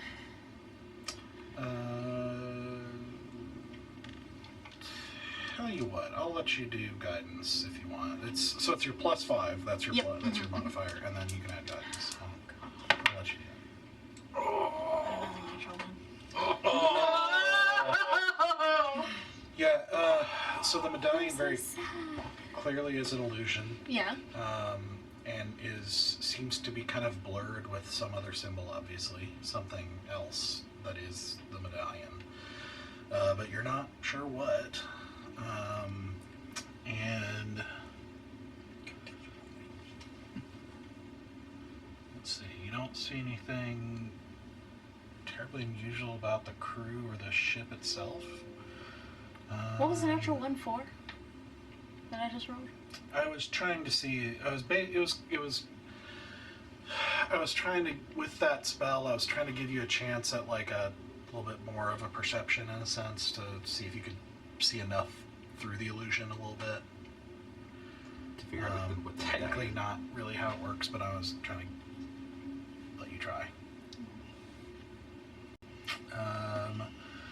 Let's see, no shape changers. Yeah, I read it, but I guess in my mind it was like a true sight. Mm-hmm. Yeah. Okay. Where is he? He's just kind of standing by the helm, not driving it, but he's just standing there, just looking ahead at the moment. So with the natural one, even if I like got close to the thing, I couldn't tell what it is. With a natural one, yeah. Okay. Unfortunately, yeah. Sight's not gonna help you there. Oh, I want to make some enemies. Hold on. I'm choosing violence. This trip's gonna get real short, y'all. Do it. I'm going to. What's he doing? He's just standing there looking out at the waves. You've seen him do it, a number of times throughout the day, where he's just kind of just standing there looking out. Sometimes he talks to people or crewmates or whatever here and there, but I'll he walk spends up a lot of to time in his quarters too. Oh, I'm definitely clocking this because I'm on the deck. Go up to him. Good morning. Captain, how are you? Content for the moment. You seem very content. I am alive for the moment. I noticed the sails last night, actually. Mooring, pretty cool. Does the sail image match the medallion? Or at least the illusion of it? Mm-hmm. I see your medallion matches it, so you're definitely all in on mooring, right? I actually have something as well. I'm a bit of a religious person myself, I guess. Do I not seem like a priest of the dead to you? You do, actually. I just think it's, I don't know, your look is really cool. Honestly, this ship is like a dream to me. I love what you've done with it. It looks great. Honestly, just the way that you present yourself and the ship presents itself, maybe I should, I don't know, hop over to Morningside, worship Morin. It fits my look, You should worship whoever you find yourself drawn to the most. Well, I'm definitely Though drawn to this. disloyalty does not seem like something any of them reward. I'm sorry, I feel like I talk over you a lot. I'm sorry. Well, honestly, I'm mostly drawn to your outfit. In fact, could I, and I'm gonna reach for the, touch it, Okay, what are you doing? cast a spell magic.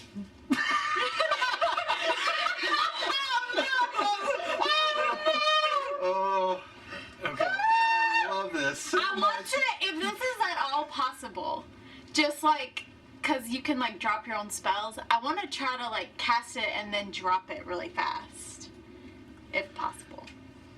Okay. Oh, do I? Let me check. Mine's at 120 foot range. Oh, does it? Yeah. Okay, well, if I don't have to touch it, I don't want to touch it. Well, I was like, that was smooth. But I was like, wait, you have to touch Oh, it is 120. Yeah, and I think you said you did it. So, It's fine, it's fine, it's fine. And, a spell is pretty noticeable to do here. It's a little more ballers anyway. Whatever. I like the energy. Yeah. So, so with the dispel magic, let's see. I don't think you can drop dispel magic. Once it's dispelled, right? Mm-hmm. You can't undo a dispel magic. You destroy once the it's, enchantment. I don't know the rules of my spells. Don't ask me. yeah, once it's dispelled, it's dispelled. Yep, it's Well, it's gone. Depends on what level of the spell. You don't even have to roll. Oh. So you see a slight shimmer as it's replaced by another medallion that seems to be made of different kinds of metals, like several different kinds of metals, like in a Sally doll patchwork. yeah, but in a kind of pleasing way, like intentional, Okay. like it's crafted. It's not like patchwork, if that makes sense. Okay. It's kind of like my ring is like black and gold, right? It's like designed that way, but you're seeing like 5 or 6 different colors and shades of metals and things like that in this symbol. And I'd say you probably, at this point, probably have seen it or at least heard of it. It's the symbol of Medici, god of creativity, humor, fun, and action. And that's where we're going to end. That so fits.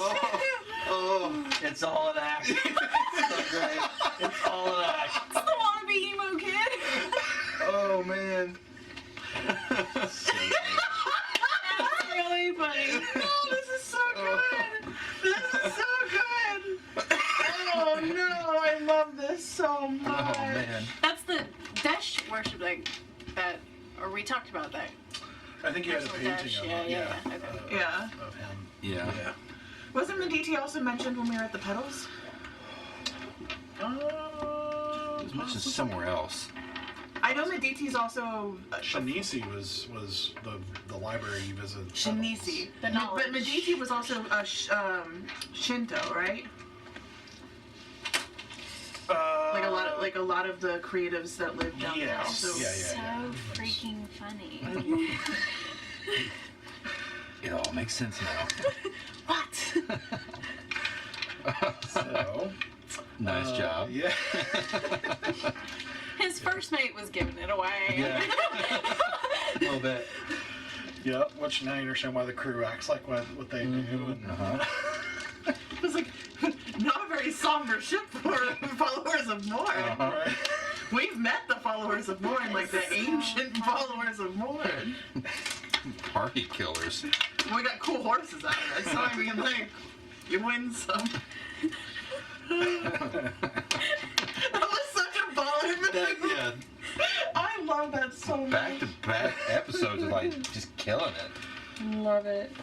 But I don't actually know what my spells do, just FYI.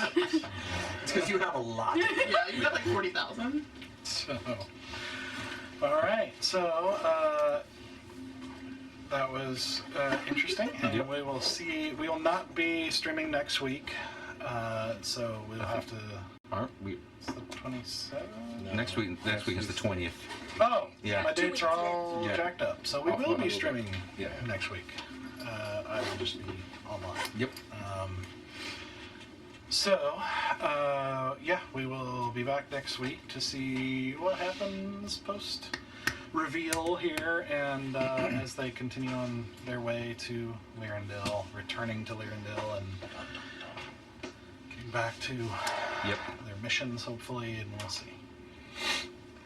So, yep, we'll see you guys in a week. Yeah, be sure to join us on Discord and everything as well. Bye. Bye. Good night.